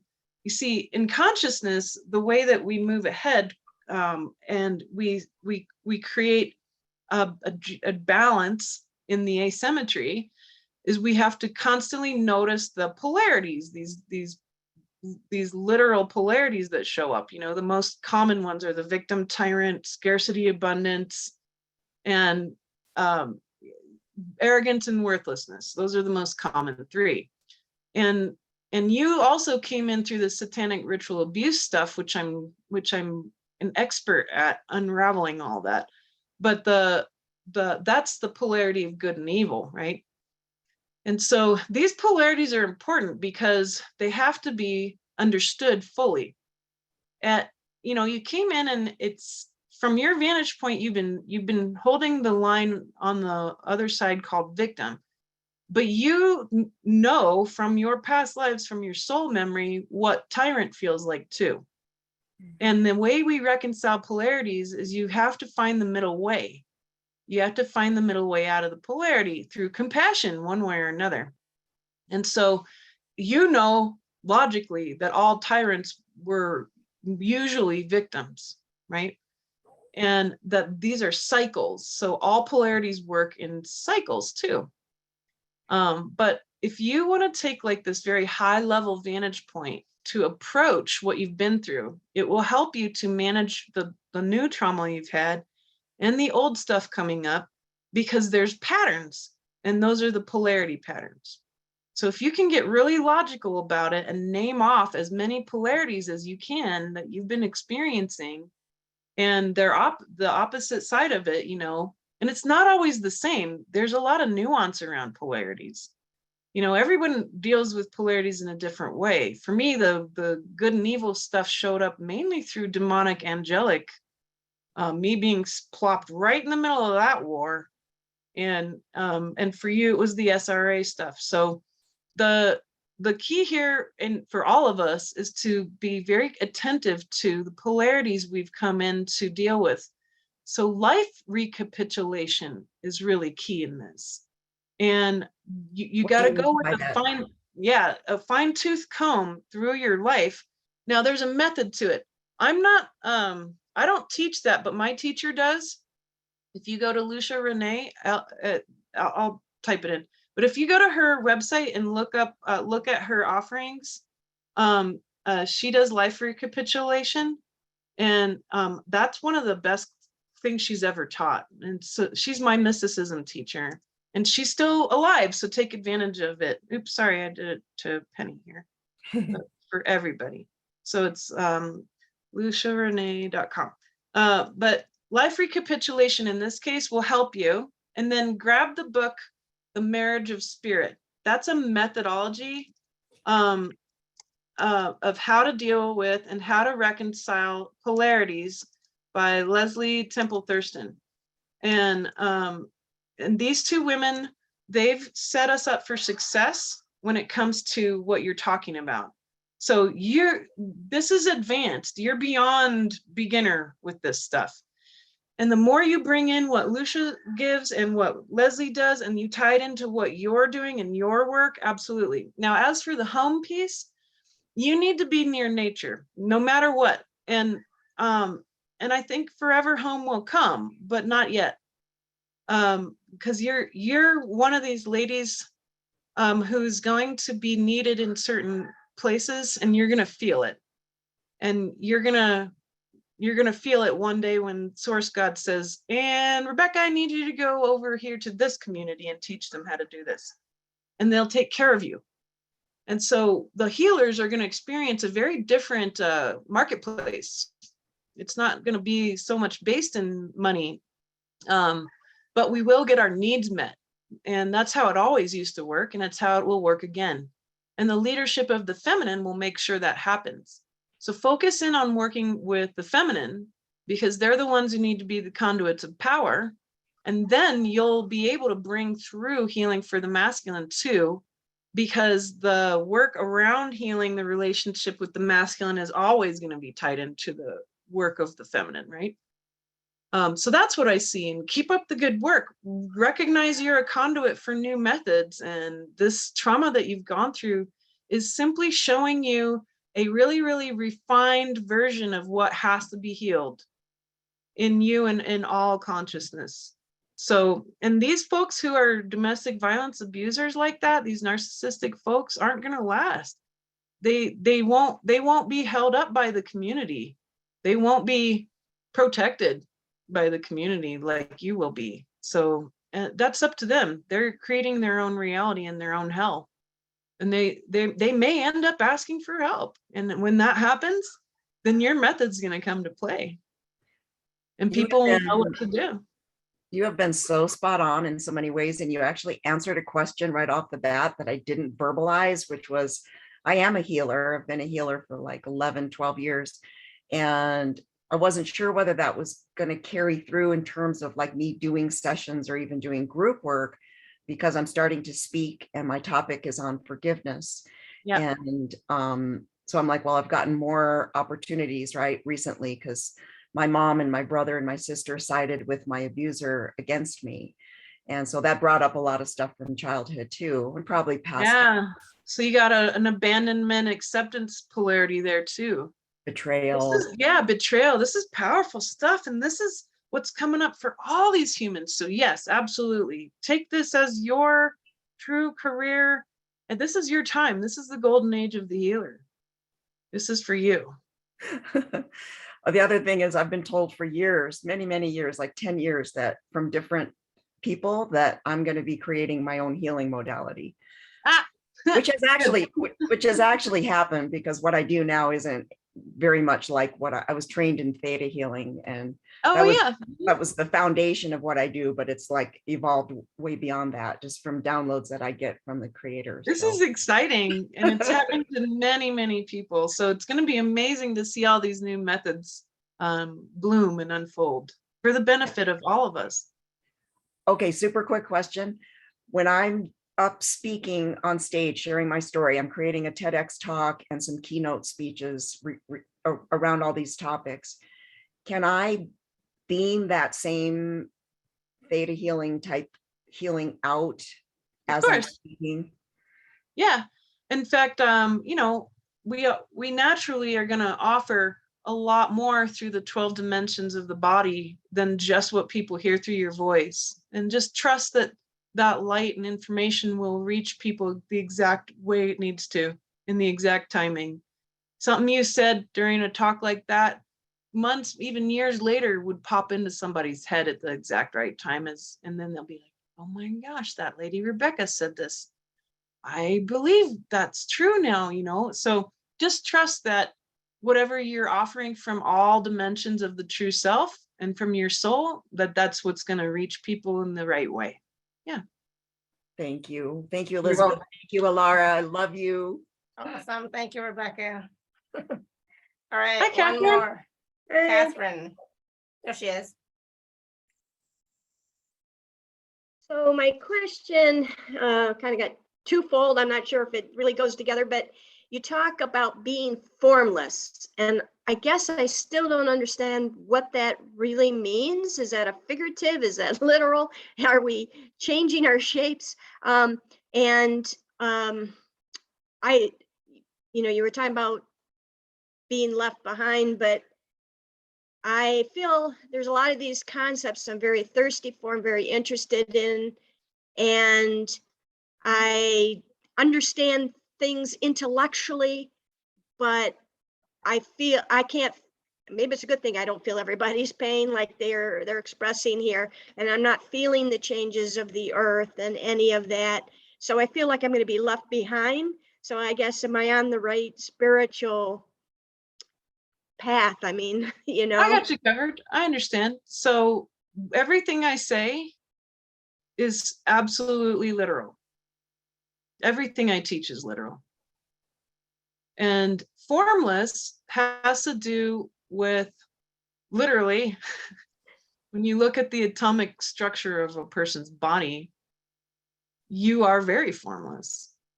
The reason why this particular concept is tough at the moment, it's twofold. Part of it's that, yeah, you've been really used to navigating your life, which has been very oriented around form and intellect through the mind. And so you're good at that. But these days, when you're really learning, especially mysticism, you cannot navigate mysticism with your mind.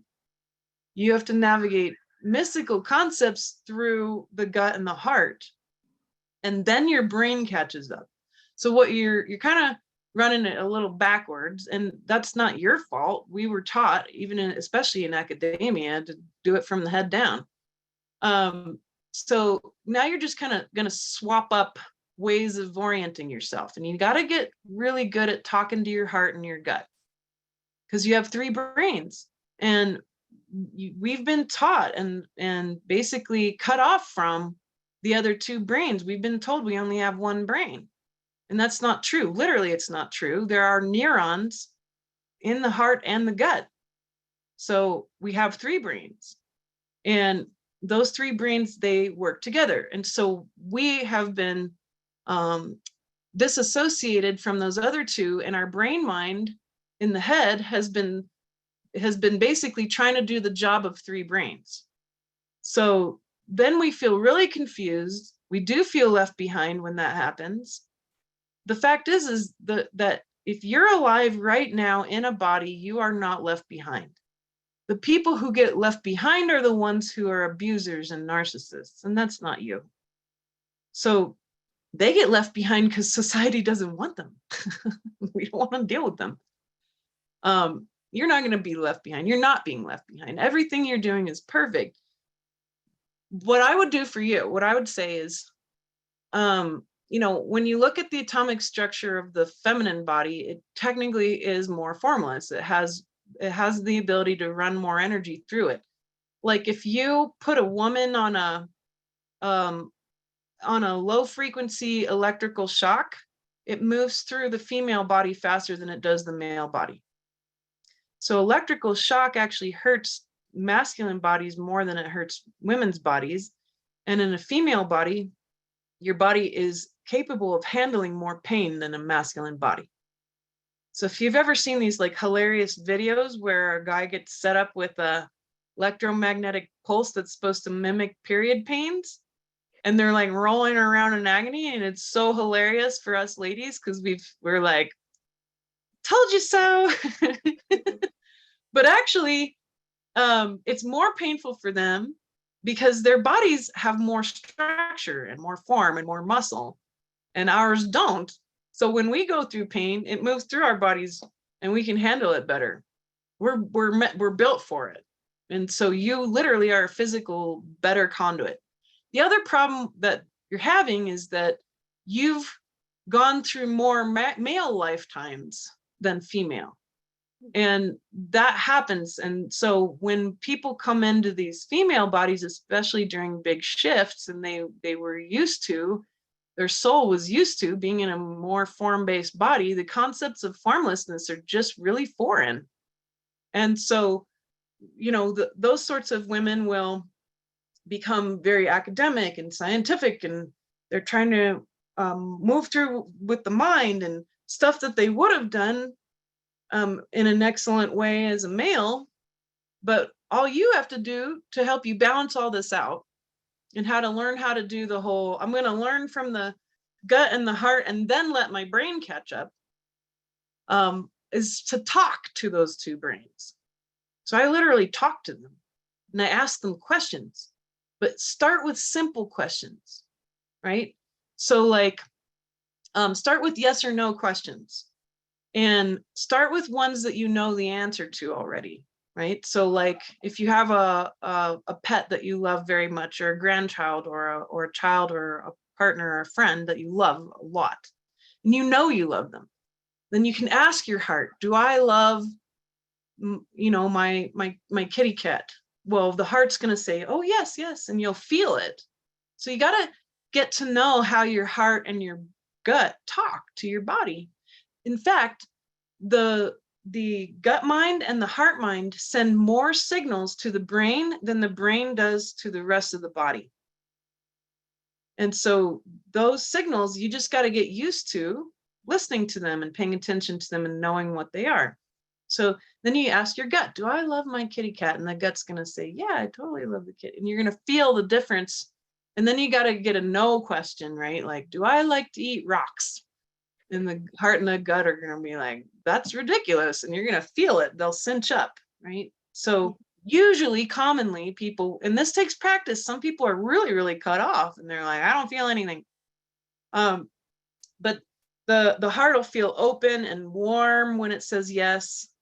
And then it'll feel kind of contracted when it says no. And the same with the gut.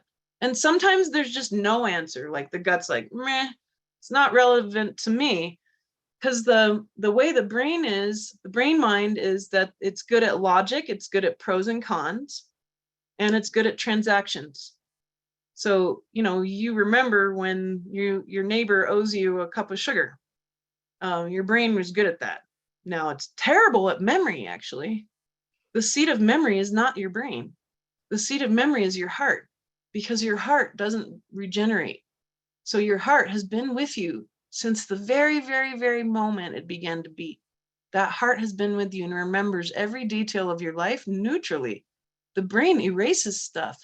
The brain makes stuff up. The heart does not. The heart is the seat of your body memory. So when she responds, she's responding from your true experience.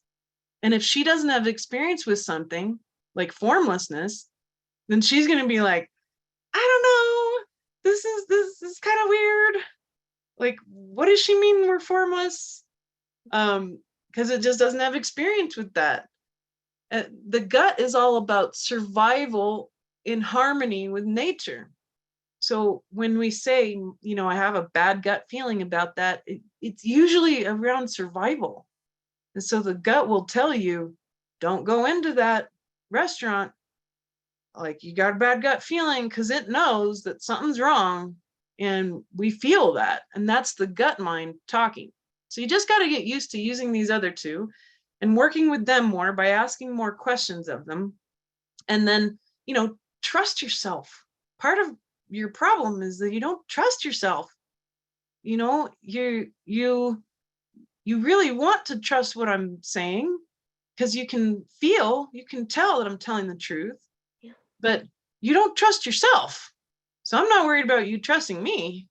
That's not going to get you, that might be useful to you at certain points. But if you can trust yourself, you're going to get farther in this consciousness thing. And then the other piece is not everybody's supposed to feel what's changing on the earth. Not everybody's supposed to be an empath. I'm not. I have an open heart and I can feel energy and feelings from everybody else. Yeah. But I'm not built to be an empath. I'm a psychic. So there's other skills you have that are going to be more prominent, such as just being a really wonderful person to have people share their problems with and get solutions. You might be really good at, you might be the one who people come to when they have a big problem and they're like, Catherine's always going to have some good answer for me, or she's at least going to listen to me and help me feel better. That's a really powerful skill that people underestimate. So pay close attention to what are your skills. Sometimes just being a conduit of blessings. If you can bless people, places, and things right now, that's really needed. That's giving extra light to the world. And if that's all you're here to do, that's incredibly powerful. And you need to trust that you have those skills that are going to show up in your life and that you've learned. So life recapitulation would help you because you'd be able to see more clearly what your skills are so you can lean on those. And we're all supposed to be different at all this stuff. Otherwise, we wouldn't be able to evolve properly. So that's what I'm perceiving for you today. Does that feel true and make sense? It certainly does. That's wonderful. It's so much more clear. And yeah, I'll get more in touch with those other two brains of mine. Yeah, Thank you. It'll be really enjoyable, and your brain mind will be like, oh, thank God I need a break. Yeah, I tend to analyze everything and overthink. So do I. And Yeah, that process of getting deeper into my body has been a long but beautiful and profound process. Yeah. Good Thank luck. You so much. Thank you, Thank you. Catherine. Thank you. Thank you. And I just want to say everything that Elizabeth shared to answer Catherine's question, that is relevant for all of us. Okay, that was not just for Catherine, it was also relevant for all of us as well. So, please, that was really key, important information and practices and tools that we can all use. Yes, Elizabeth does offer a program on the 3 Minds tool. I think it's in this package. That's part of the package. Yep, I was just going to say it might be a good time to go through that. Yeah, so I'm going to put the link in the chat. It's alara.at/show/Elizabeth8, and I'm going to share my screen. So give me 1 second. Should work. Did it work? Yes. Lately, I'm having a few issues, but yes, no, that did not work. No, okay, hold on 1 second. Let me try again. I knew that somehow I got in my head. The link is up, and the screen share worked. It did work? Oh, I didn't think it did, because. Okay, let me try one more time. Maybe that was just me messing up. All right, so. There you go. This is the one. So alara.at/show/Elizabeth8. And this is the Becoming Homo Luminous package, and there's 11 items here. So Elizabeth, do you want to just quickly go through each of them? Got you covered. So I picked these classes that I specifically with this concept in mind. These are not beginner classes. I don't think most of you are beginners at all. These are more advanced. It's advanced concepts from anthropological work, but also mysticism combined. So and all of this is very literal. So it's going to be useful to you. The first class is the playground of time. And I want to make sure you understand how to navigate time, how to use it. And there's a lot more than what I've described today in this class. But more than that, how do you even talk to your family about this stuff? How do you talk to your friends and family about this stuff? I covered that too. I want you to be able to talk to people about the true nature of reality easily, and that can be powerful. The second class is, it's a scientifically based class about light. There's a lot of different wavelengths of light, many of which are available even more now because we don't have our electromagnetic field happening as strongly. And light being frequency, frequency being light, being very useful. How do you practice with it? What does it do to your body? Everything in this class is very scientifically based so that you can go find the things that I'm talking about for yourself. But more so, how do you use these different wavelengths purposefully to heal your body and others' bodies? The third class is quantum and galactic anthropology. You really need to be able to understand the true nature of what are these aspects of reality from a human perspective? How are they all entangled?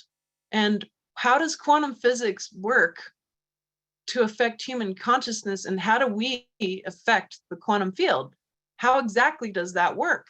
This is a new branch of anthropology that really got started around 2015.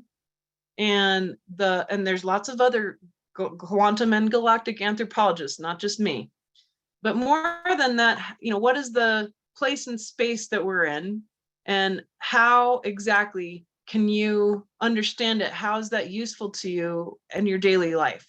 So I'm always very practical, and I want this branch of science to be useful to you so that you can be able to understand how this all works. It's very mental. This is a mental class. It's very mental, but it'll open up a new world of who you really are as a human.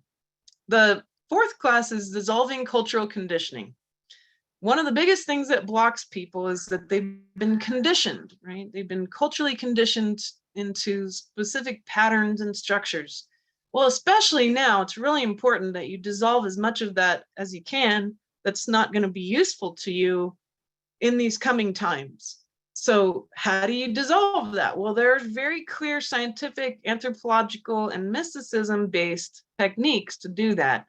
And it's a straightforward, subjective, objective reclaiming of the experience. And there's 2 classes in this series. So that way I spread it out because it's such a dense subject and it's such a deep method. I wanted to make sure it wasn't too overwhelming. But how do you work with the personal and the universal and optimize your continued objective state? That's the goal. The next set of classes is also a 2-part class. It's probably one of the most important series I've ever taught, called Navigating the Dimensions of Consciousness. The first class covers the dimensions, all 12 of them, in detail, and what to expect from them, and how do you use the dimensions effectively? How do you feel them? How do you discover them? Even those of you who have a hard time feeling energy, you can do this. And the second class is, what are the traps? There's traps of consciousness in every dimension. What kinds of beings live in the dimensions? Beings live in every single one of these dimensions. And what are these sort of pitfalls that you want to make sure you don't fall into when you start to discover all of this consciousness for yourself? So I really want you to be able to reclaim your birthright as a Homo sapien, becoming Homo Luminous, and access the 12 dimensions of consciousness that you have the right to have wide open for you at all times. The next class is called Remembering the DNA, Remembering DNA, the history and practicality of the Temple of Light. Who made DNA? DNA is a technology. You are in a technological, highly advanced technological experience. Who made it? Why did they make it? What happened to DNA? What's happening to Earth? Why is there even DNA here on Earth? Why is there DNA on other planets? What is going on? This is more of the true history from the vantage point of the human experience through DNA, the true history of our galaxy. And I'm quite honored to be able to give that to you. This is about disclosure. And I believe that this will resonate with you very deeply and make a lot of things make a lot more sense, thankfully. The next piece is the 3 Minds Workshop, and it comes along with an ebook. So like what Catherine was saying, like she feels kind of disconnected from these other parts of herself. I want to not only give you access to your brain, your heart, and your gut, but how to heal them, how to work with them in deeper ways. How do you turn it into a lifestyle? So I actually wrote a little book about it, and I taught a very deep workshop about it. And that'll really give you what you need. It's a full body experience. It's a method. And this method works wonders. I have many clients who are clinical psychologists and psychiatrists.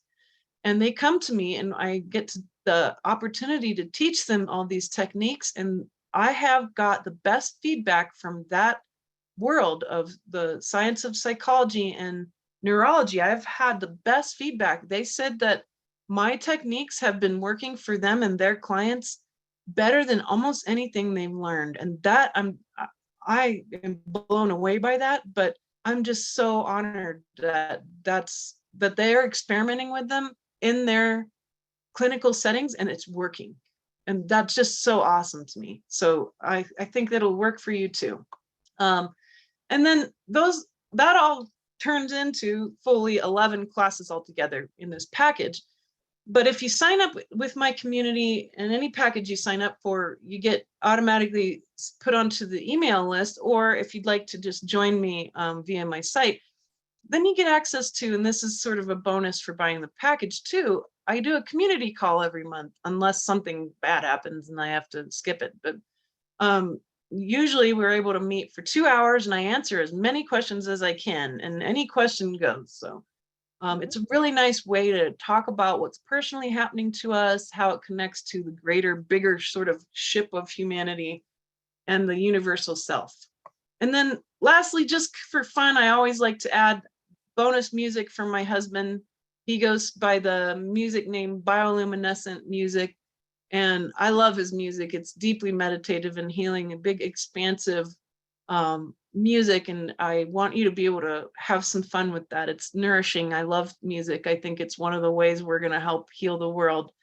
And he's able to do that. And I've always been so impressed. So I get to share that. So that's the package this time. And I want to make sure that it's affordable, that you can really get deep. And I really had to ask myself, what's it going to take? And these were the things that came up for you. Awesome. Thank you. And all of that is available for $97. And of course, the 2- and 3-part payment plan is available. And if you can also use the gift code TACS10 to receive a bonus gift from me. So please do take advantage of that as well. 1 second, let me just stop the share. Awesome. Thank you. Where are we? My voice is going. I have the 3. Awesome. That's great, Michelle. She already has the 3 Minds program. Can we purchase individual classes? I don't know. It's way more expensive to do that. Yeah. Usually my classes are $47 each. If there's one that like pops out to you, not all these are available on my website. So I've taught over 300 classes and most of them are not available. But if you find something, just understand it'll be more expensive if you do it that way. That's why I make sure to get on these summits and sell packages so that it's more affordable. Absolutely. All right. So again, those packages that package is available at alara.at/show/Elizabeth8. So thank you so much, Elizabeth. There's so much there. And it might seem like there's a whole lot, but the thing is, go at your own pace. You don't have to like do it all at once. You can go at your own pace, learn, practice, use the tools, get comfortable with it, and it will start to change your life. It will literally start to change your life. So awesome. Great. Anything else you want to go ahead? Yeah, I want to point something out because lately I've been getting commentary about people listening to my classes and they start getting dizzy and they start feeling weird or they fall asleep. So that's normal for when you're learning from a mystic. Mysticism cannot be learned. It has to be absorbed. And the only way you can absorb it is by listening to, learning from, or hanging out with mystics. So every single class I teach, there is a whole other set of things going on behind the scenes. I use all 12 of my light bodies to inform you. What you're hearing isn't just my voice teaching you. So if you end up having symptoms like that, what you should do is play it in the background and not pay attention to it the very first time, so that you can absorb what's going on in the background. And then, and this works for everybody who's had these troubles, listen to it in the background first. Don't pay attention to it. You can listen to it while you're doing dishes or whatever, but you can even have it playing in the background while you're watching TV or other stuff. What is going to happen is you'll absorb all this other stuff, so your body won't resist it, and then listen to it a second time on purpose to take notes and pay attention and learn from it. And you'll find that you're way more able to pay closer attention. You won't fall asleep, or you won't feel weird. This happened to me even when I listened to my own teacher teach. And so when she's teaching me, I'm absorbing first, and then I'm going in to learn. So it's common for that to happen when you're learning from someone who practices mysticism, because we know how to use all of our 12 light bodies all at once to inform you. And that's a lot, and it's overwhelming for the system. So that's what's happening. And that's I even hope happening on this call, because like Rebecca's saying, I fell asleep for about 20 minutes towards the beginning of you speaking. I'm not surprised. Yeah, this is normal. This is actually normal. It's totally normal, and not everybody talks about it, but the answer is to just absorb.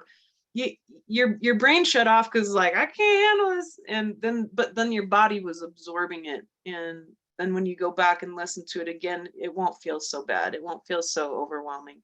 Yeah, the symptoms will go away. It'll be okay.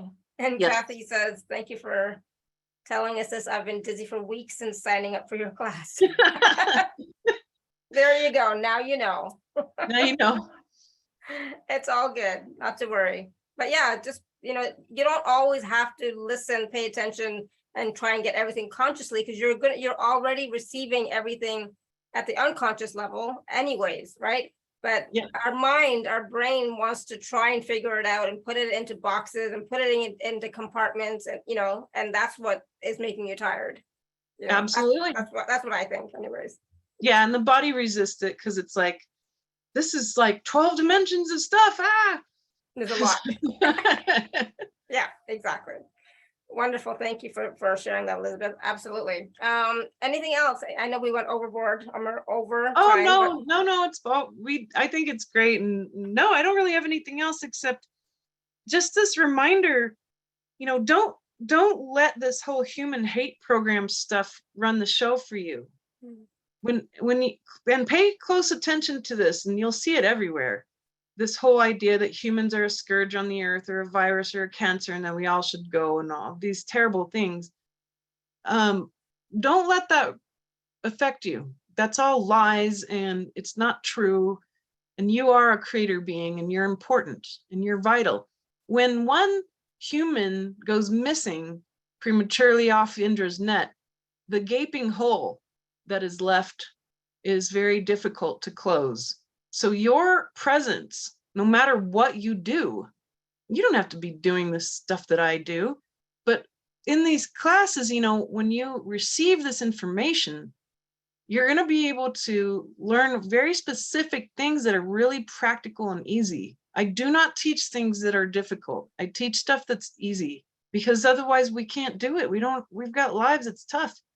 So I just want you to be able to understand, even if you don't end up sharing this information and like teaching people about it, if it's just for you, that's powerful. And your presence is important.